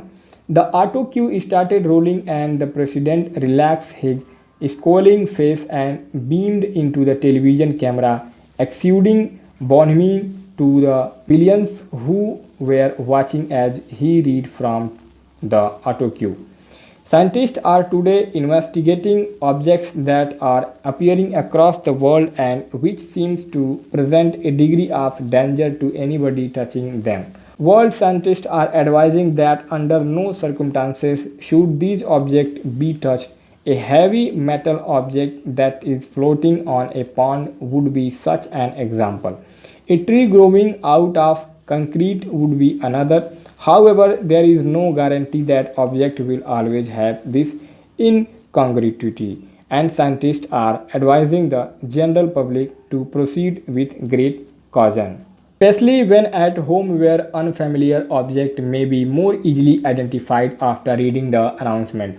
The president of Earth leaned back in his presidential chair and gave his most reassuring smile. Well, that is it, folks. Take care while we get to the bottom of this. You can be sure we are working on it hard. So bye for now from your president. Goodbye. तो दोस्तों बहुत ही अच्छा ये passage था और इस passage को हम लोगों ने आसानी से पढ़ लिया है और इसका मतलब भी हम लोग समझ चुके हैं। अब इसको आसानी से हम हल कर सकते हैं। तो दोस्तों 121 नंबर पर आपका इस पैसेज के ऊपर पहला क्वेश्चन पूछा गया इंग्लिश भाषा में लैंग्वेज सेकंड में। The contradiction is conveyed in the phrase ridiculous public service emergency announcement by the word. First emergency, second service, third public, fourth ridiculous. तो दोस्तों 121 नंबर के क्वेश्चन में आपका फोर्थ ऑप्शन रिडिकुलस बिल्कुल right option हो जाएगा। क्यों? क्योंकि the contradiction is convey by the word ridiculous, ये आपका पैसेज में दिया हुआ है, बहुत ही इजी क्वेश्चन है, आसानी से हो जाएगा। 122 नंबर पर प्रश्न है the expression scudding boning means first appearing tired, second lacking patience, third appearing friendly, fourth showing pride. तो दोस्तों 122 नंबर के क्वेश्चन में आपका थर्ड ऑप्शन अपियरिंग फ्रेंडली बिल्कुल राइट ऑप्शन हो जाएगा, क्योंकि बोनिंग का मतलब होता है अपियरिंग फ्रेंडली। तो दोस्तों इस प्रकार से आपका अपियरिंग फ्रेंडली जो आपको ऑप्शन थर्ड है बिल्कुल राइट ऑप्शन हो जाएगा। 123 नंबर पर जो क्वेश्चन है the president was glowering at everyone because he was first frightened, second forgetful, third tired, fourth angry. तो दोस्तों 123 नंबर के क्वेश्चन में आपका फोर्थ ऑप्शन एंग्री बिल्कुल राइट ऑप्शन हो जाएगा। क्यों? क्योंकि the president glowered at everyone in anger आपका पैसेज में दिया हुआ है, इसलिए आपका फोर्थ ऑप्शन जो है बिल्कुल राइट ऑप्शन हो जाएगा। मैक्सिमम जो पैसेज में से क्वेश्चन पूछे जाते हैं, अगर आपने पैसेज अच्छे से पढ़ लिया तो इजीली आप पैसेज वाले क्वेश्चन को तुरंत हल कर देंगे, तुरंत सॉल्यूशन कर देंगे, उसका तुरंत सॉल्व कर देंगे और आसानी से आपका आंसर भी मिल जाता है और नंबर भी अच्छे खासे मिल जाते हैं पैसेज में।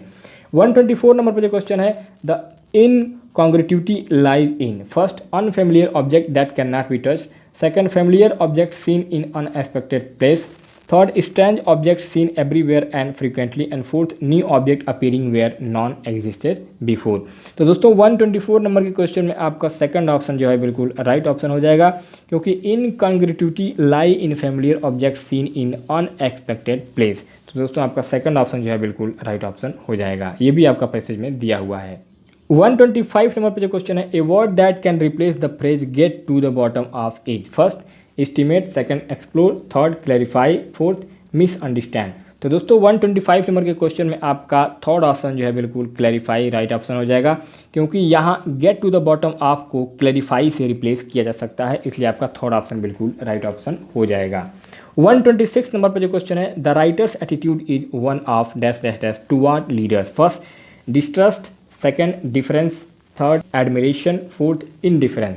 तो दोस्तों 126 नंबर क्वेश्चन में आपका फर्स्ट ऑप्शन डिस्ट्रस्ट बिल्कुल राइट ऑप्शन हो जाएगा, क्योंकि the writer attitude is one of distrust toward leaders, ये भी आपका पैसेज में दिया हुआ है, फटाक से आंसर मिल जाएगा, फर्स्ट ऑप्शन बिल्कुल करेक्ट हो जाएगा। क्वेश्चन नंबर 127 से लेकर के 141 तक के जो क्वेश्चन होंगे उनमें आपका selecting the most appropriate option को चूज करना है, यानी कि सबसे उचित विकल्प को चुनना है।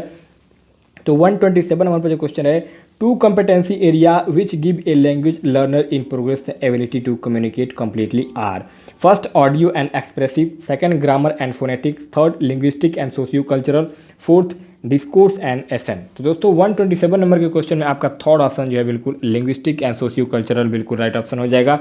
क्यों? क्योंकि the two competency area are linguistic and socio cultural होता है। दोस्तों एक चीज़ और मैं आपको बता दूं कि ये अब जो क्वेश्चन 127 नंबर से लेकर के 141 नंबर तक के जो अंग्रेजी भाषा के क्वेश्चन है, ये आपके इंग्लिश पेडागोजी से हैं, इंग्लिश पेडागोजी। और इंग्लिश पेडागोजी में आप लोग जानते होंगे कि पेडागोजी अर्थात पेडागोजी का मतलब होता है आपका शिक्षण विधि। तो दोस्तों इंग्लिश पेडागोजी के ऑलरेडी हमारे इस चैनल पर ऑल हिट एग्जाम चैनल पर 5 वीडियो बना करके अपलोड किए जा चुके हैं 500 प्रश्नों के। तो आप लोग जिन्होंने नहीं देखा है इंग्लिश पेडागोजी वो जा करके देख लें, बहुत लाभकारी होगा आपके सभी सीटेट यूपीटेट की परीक्षा में, आगामी जो भी 2020-21 में परीक्षा होगा उन सभी परीक्षाओं के लिए।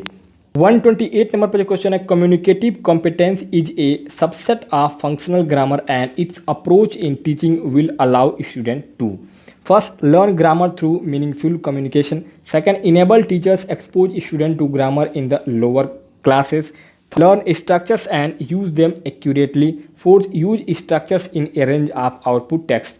तो दोस्तों 128 नंबर के क्वेश्चन में आपका फर्स्ट ऑप्शन जो है बिल्कुल राइट ऑप्शन हो जाएगा कि because communicative competence approach in teaching will allow student to learn grammar through meaningful communication. तो दोस्तों आपका फर्स्ट ऑप्शन जो है बिल्कुल राइट ऑप्शन हो जाएगा। ये सारे क्वेश्चन आपको हमारे इंग्लिश पेडागोजी वाले वीडियो में मिल जाएंगे।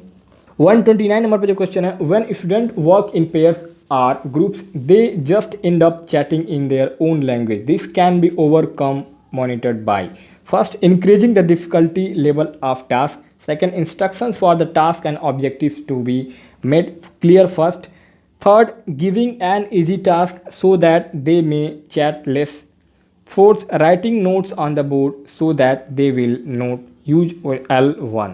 तो दोस्तों 129 नंबर के क्वेश्चन में आपका सेकंड ऑप्शन जो है बिल्कुल राइट ऑप्शन हो जाएगा, because this can be overcome by making read the instruction for the task and objectives right in the beginning. So आपका सेकंड ऑप्शन बिल्कुल करेक्ट हो जाएगा 129 नंबर के क्वेश्चन में।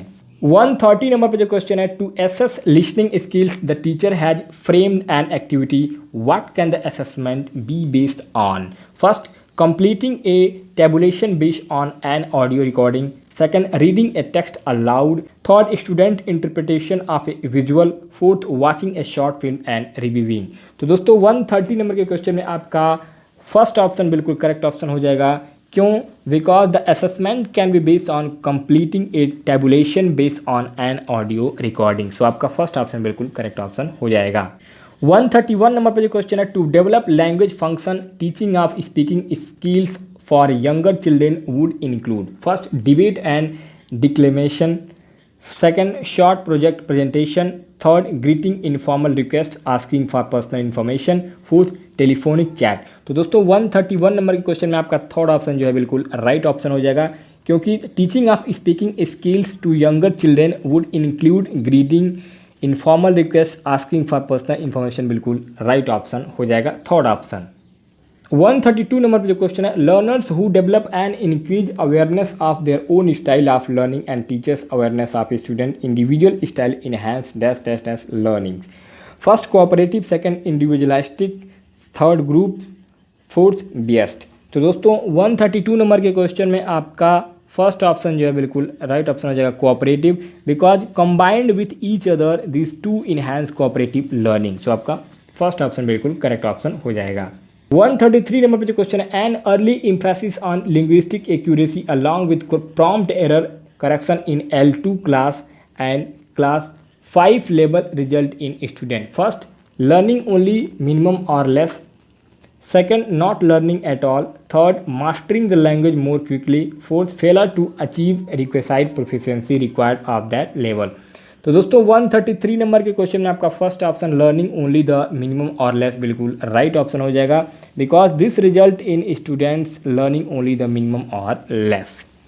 134 नंबर पे जो क्वेश्चन है, poverty of stimulus with respect to language acquisition among young children implies that they would first not recognise human language, second need more stimulus at home for learning language, third express themselves ungrammatically, fourth read letter. तो दोस्तों 134 number के question में आपका second option बिल्कुल correct option हो जाएगा, this implies that they would need more stimulus at home for learning language. So आपका second option 134 number question में बिल्कुल करेक्ट ऑप्शन हो जाएगा। 135 नंबर पे जो क्वेश्चन है, considering students learning styles broadens the approaches taken to help language related problem, an example of a learning style is first print oriented, second focus, third loud, fourth quiet. तो दोस्तों 135 number question में आपका first option print oriented बिल्कुल right option हो जाएगा, because an example of a learning style is print oriented. 136 number पे जो question है, learning a language involve the process of listening, speaking, reading and writing. These process involve first linguistic aspect, second psychological aspect, third either one और to, fourth both 1 and 2। तो दोस्तों 136 number के question में आपका fourth option both 1 and 2 बिल्कुल right option हो जाएगा, because this process involve both linguistic and psychological aspect. So आपका फोर्थ ऑप्शन बोथ 1 and 2 आपका राइट ऑप्शन हो जाएगा। 137 नंबर पर जो क्वेश्चन है, a reading activity where students focus on phonemic sound pronunciation and intonation can be use to assess first analysis, second literacy appearance, third reading accuracy, fourth inference. तो दोस्तों 137 number के question में आपका third option reading accuracy बिल्कुल right option हो जाएगा, because such a reading activity can be use to assess reading accuracy. तो आपका थर्ड ऑप्शन बिल्कुल करेक्ट ऑप्शन हो। 138 नंबर पर जो क्वेश्चन है, a factual description of a laboratory equipment for a school science journal require the student to present the following first function appearance location, second comparison function users, third appearance users location, fourth function appearance use. तो दोस्तों 138 number के question में आपका fourth option function appearance use बिल्कुल right option हो जाएगा, because सही जो आंसर होगा आपका इसमें वो आपका फंक्शन अपीयरेंस और यूज है। 139 नंबर पे जो क्वेश्चन है, dash dash dash facilitate communication between schools as well as between students, teachers and programmers or between students, teachers and data. First voice recorder, second computers, third reference book, fourth white board. तो दोस्तों 139 number के question में आपका second option computers बिल्कुल right option हो जाएगा, because computers facilitated communication. So आपका second option बिल्कुल करेक्ट ऑप्शन हो जाएगा। 140 नंबर पे जो क्वेश्चन है, dash dash dash education is to use the student native language to teach some academic content while stimulating providing an additional L2 instruction. First basic, second humanistic, third multilingual and fourth bilingual. तो दोस्तों 140 number के question में आपका fourth option बिलिंगुअल बिल्कुल right option हो जाएगा, क्योंकि bilingual education is to use the student native language. दोस्तों 141 नंबर पर जो क्वेश्चन है, while writing a student finds difficulty in expressing his her views clearly due to lack of vocabulary, a possible solution would be the following. First, give a list of words which meaning to learn and use. Second, conduct special classes to practice writing with periodic word dictations and drills. Third, motivate the student to read more storybooks and the teacher should take informal feedback about new word encountered. Fourth, change the topic to suit the student's ability. तो दोस्तों 141 number के question में आपका third option जो है बिल्कुल right option हो जाएगा, because a possible solution would be to motivate the student to read more storybook and the teacher should take informal feedback about new words encounter. तो दोस्तों 141 नंबर क्वेश्चन में आपका third option बिल्कुल correct option हो जाएगा। और दोस्तों एक चीज़ और मैं आप सभी को बताना चाहता हूं कि इंग्लिश लैंग्वेज में मुझे नहीं लगता है कि आप लोगों को हिंदी में इसका अर्थ बताने की ज़रूरत है, क्योंकि अगर आप ऑल ओवर इंडिया में सीटेट की तैयारी कर रहे हैं और आपका लैंग्वेज सेकंड इंग्लिश है तो इतना तो आपको आसानी से आता होगा कि इंग्लिश भाषा में आपको हिंदी में अर्थ बताने की ज़रूरत नहीं है। आप आसानी से क्वेश्चन को पढ़ करके समझ सकते हैं कि क्वेश्चन में पूछा क्या जा रहा है। इसलिए मैं आपको बहुत ज़्यादा इंग्लिश भाषा को हिंदी में ट्रांसलेट नहीं कर रहा हूं, क्योंकि मैं ये उम्मीद कर रहा हूं कि अगर आप सीटेट की तैयारी कर रहे हैं और आपका लैंग्वेज सेकंड इंग्लिश आपने लिया हुआ है, चूज किया है, तो बेशक आपको ट्रांसलेशन और ग्रामर आते होंगे, तभी आपने इंग्लिश लैंग्वेज को सेकंड लैंग्वेज के रूप में लिया हुआ है। इसलिए मैं आपको जो क्वेश्चन मैं पढ़ रहा हूँ उसका मैं हिंदी में ट्रांसलेशन नहीं कर रहा हूँ। अब दोस्तों आपका 142 नंबर से लेकर के 150 तक के जो क्वेश्चन होंगे वे आपके दूसरे पैसेज से होंगे। तो हम लोग फिर से इस पैसेज को पढ़ लेते हैं और इस पैसेज में से जो क्वेश्चन पूछा जाएगा उसका आसानी से आंसर दे देंगे इसी पैसेज में से सर्च करके। पैसेज आपका यहाँ से स्टार्ट हो रहा है। Anthropology is the holistic study of human kind. It studies all aspect of human life in all geographic regions of all time periods from its evolution as homo sapiens to its diverse manifestation within cultural and societies, both past and present. Since recorded history, people have sought answer to such proving question as who are we? How have we come to be as we are? How can diverse peoples peaceably coexist? And what might the past and present tell us about our future? Anthropology seeks to answer these and many other fundamentally humanistic questions. Anthropology employs both qualitative and quantitative research methods within numerous sub-disciplines. Common to all anthropology is the method of fieldwork. A physical anthropologist may observe wild or captive primates or dig prehistoric sites to discover clues about humankind's origin and early migration patterns, while an applied anthropologist plays games with disadvantaged school children to advise schools administration or on how to create conflict reducing after school programs. A socio-cultural anthropologist may live in a hut among tribal communities to learn the meaning of their unique ritual and political economy, while a linguistic anthropologist interacts with native language speakers at a family function to discover clues to their cultural retention amidst a globalization society. Within each of these and they might other way and place in which anthropologists conduct day-to-day research, they seek answer to benefit humankind. Anthropology has been described as the reformer science and the most humanistic of the science and the most scientific of the humanity. तो दोस्तों इस प्रकार से आपका बहुत ही बेहतरीन ये passage था और इस पैसेज में आपका मानव के बारे में बताया जा रहा है, जैसा कि मनुष्य ये सोचता है कि हम कहाँ से आए हैं, कैसे आए हैं, क्या हमारी विशेषता है, हमारा इतिहास क्या है, उसी के बारे में ये टोटल आपका पैसेज दिया गया है। तो दोस्तों इस पैसेज के ऊपर आपका 142 नंबर पर जो क्वेश्चन पूछा जा रहा है, the prime function of an anthropologist is to dash dash dash human history and behavior. First predict, second analyze, third watch, fourth record. तो दोस्तों 142 नंबर के क्वेश्चन में आपका सेकंड ऑप्शन जो है बिल्कुल राइट ऑप्शन हो जाएगा, analyse, because the prime function of an anthropologist is to analyse human history and behaviour. सो आपका सेकंड ऑप्शन बिल्कुल करेक्ट ऑप्शन हो जाएगा, ये आपका पैसेज में दिया भी हुआ है। 143 नंबर पे जो क्वेश्चन है, quality in the given context implies. First community benefit set by anthropologist, second use of test method of research, third the tools of research use during visit, fourth positive impact on the community being studies. तो दोस्तों 143 number के question में आपका fourth option जो है बिल्कुल right option हो जाएगा, because quality in the given context implies positive impact on the community being studies. तो आपका फोर्थ ऑप्शन जो है बिल्कुल राइट ऑप्शन हो जाएगा, ये भी आपका दिया हुआ है पैसेज। 144 नंबर पे जो क्वेश्चन है, dash dash dash anthropologist describe and analyse the diverse people of the world extending to all form of human association from village communities to corporate cultural to urban gangs. First socio cultural, second physical, third linguistic, fourth applied. तो दोस्तों 144 number के question में आपका first option socio cultural बिल्कुल right option हो जाएगा, क्योंकि ये आपका पैसेज में पहले ही लाइन में दिया हुआ था कि आपका socio cultural and anthropologist describe and analyse the diverse people of the world. तो आपका फर्स्ट ऑप्शन बिल्कुल करेक्ट हो जाएगा 144 नंबर के क्वेश्चन में। 145 नंबर पे जो क्वेश्चन है, the writer suggest that anthropology is a discipline that leads to. First, promotion of diversity and individuality in human society. Second, deeper understanding of human diversity which leads to harmony. Third, removal of diversity of human cultural. Fourth, greater globalisation. तो दोस्तों 145 number question में आपका second option जो है बिल्कुल right option हो जाएगा, because यहाँ B, deeper understanding of human diversity which leads to harmony, जो आपका है बिल्कुल राइट ऑप्शन हो जाएगा सेकंड ऑप्शन। ये भी आपका पैसेज में दिया हुआ है। 146 नंबर पर जो क्वेश्चन है, a word that can best replace the word holistic in line 01 of the passage is. First, mystical, second, healthy, third, spiritual, fourth, comprehensive. तो दोस्तों 146 नंबर क्वेश्चन में आपका फोर्थ ऑप्शन कॉम्प्रिहेंसिव बिल्कुल राइट ऑप्शन हो जाएगा, because holistic को comprehensive से replace किया जा सकता है और रिप्लेस कर सकते हैं, क्योंकि होलिस्टिक का मतलब कॉम्प्रिहेंसिव से ही होता है। 147 नंबर पर जो क्वेश्चन है, A and S anthropologist studies human and non human primate evolution, human variation and it significance and the biological basis of human behaviour.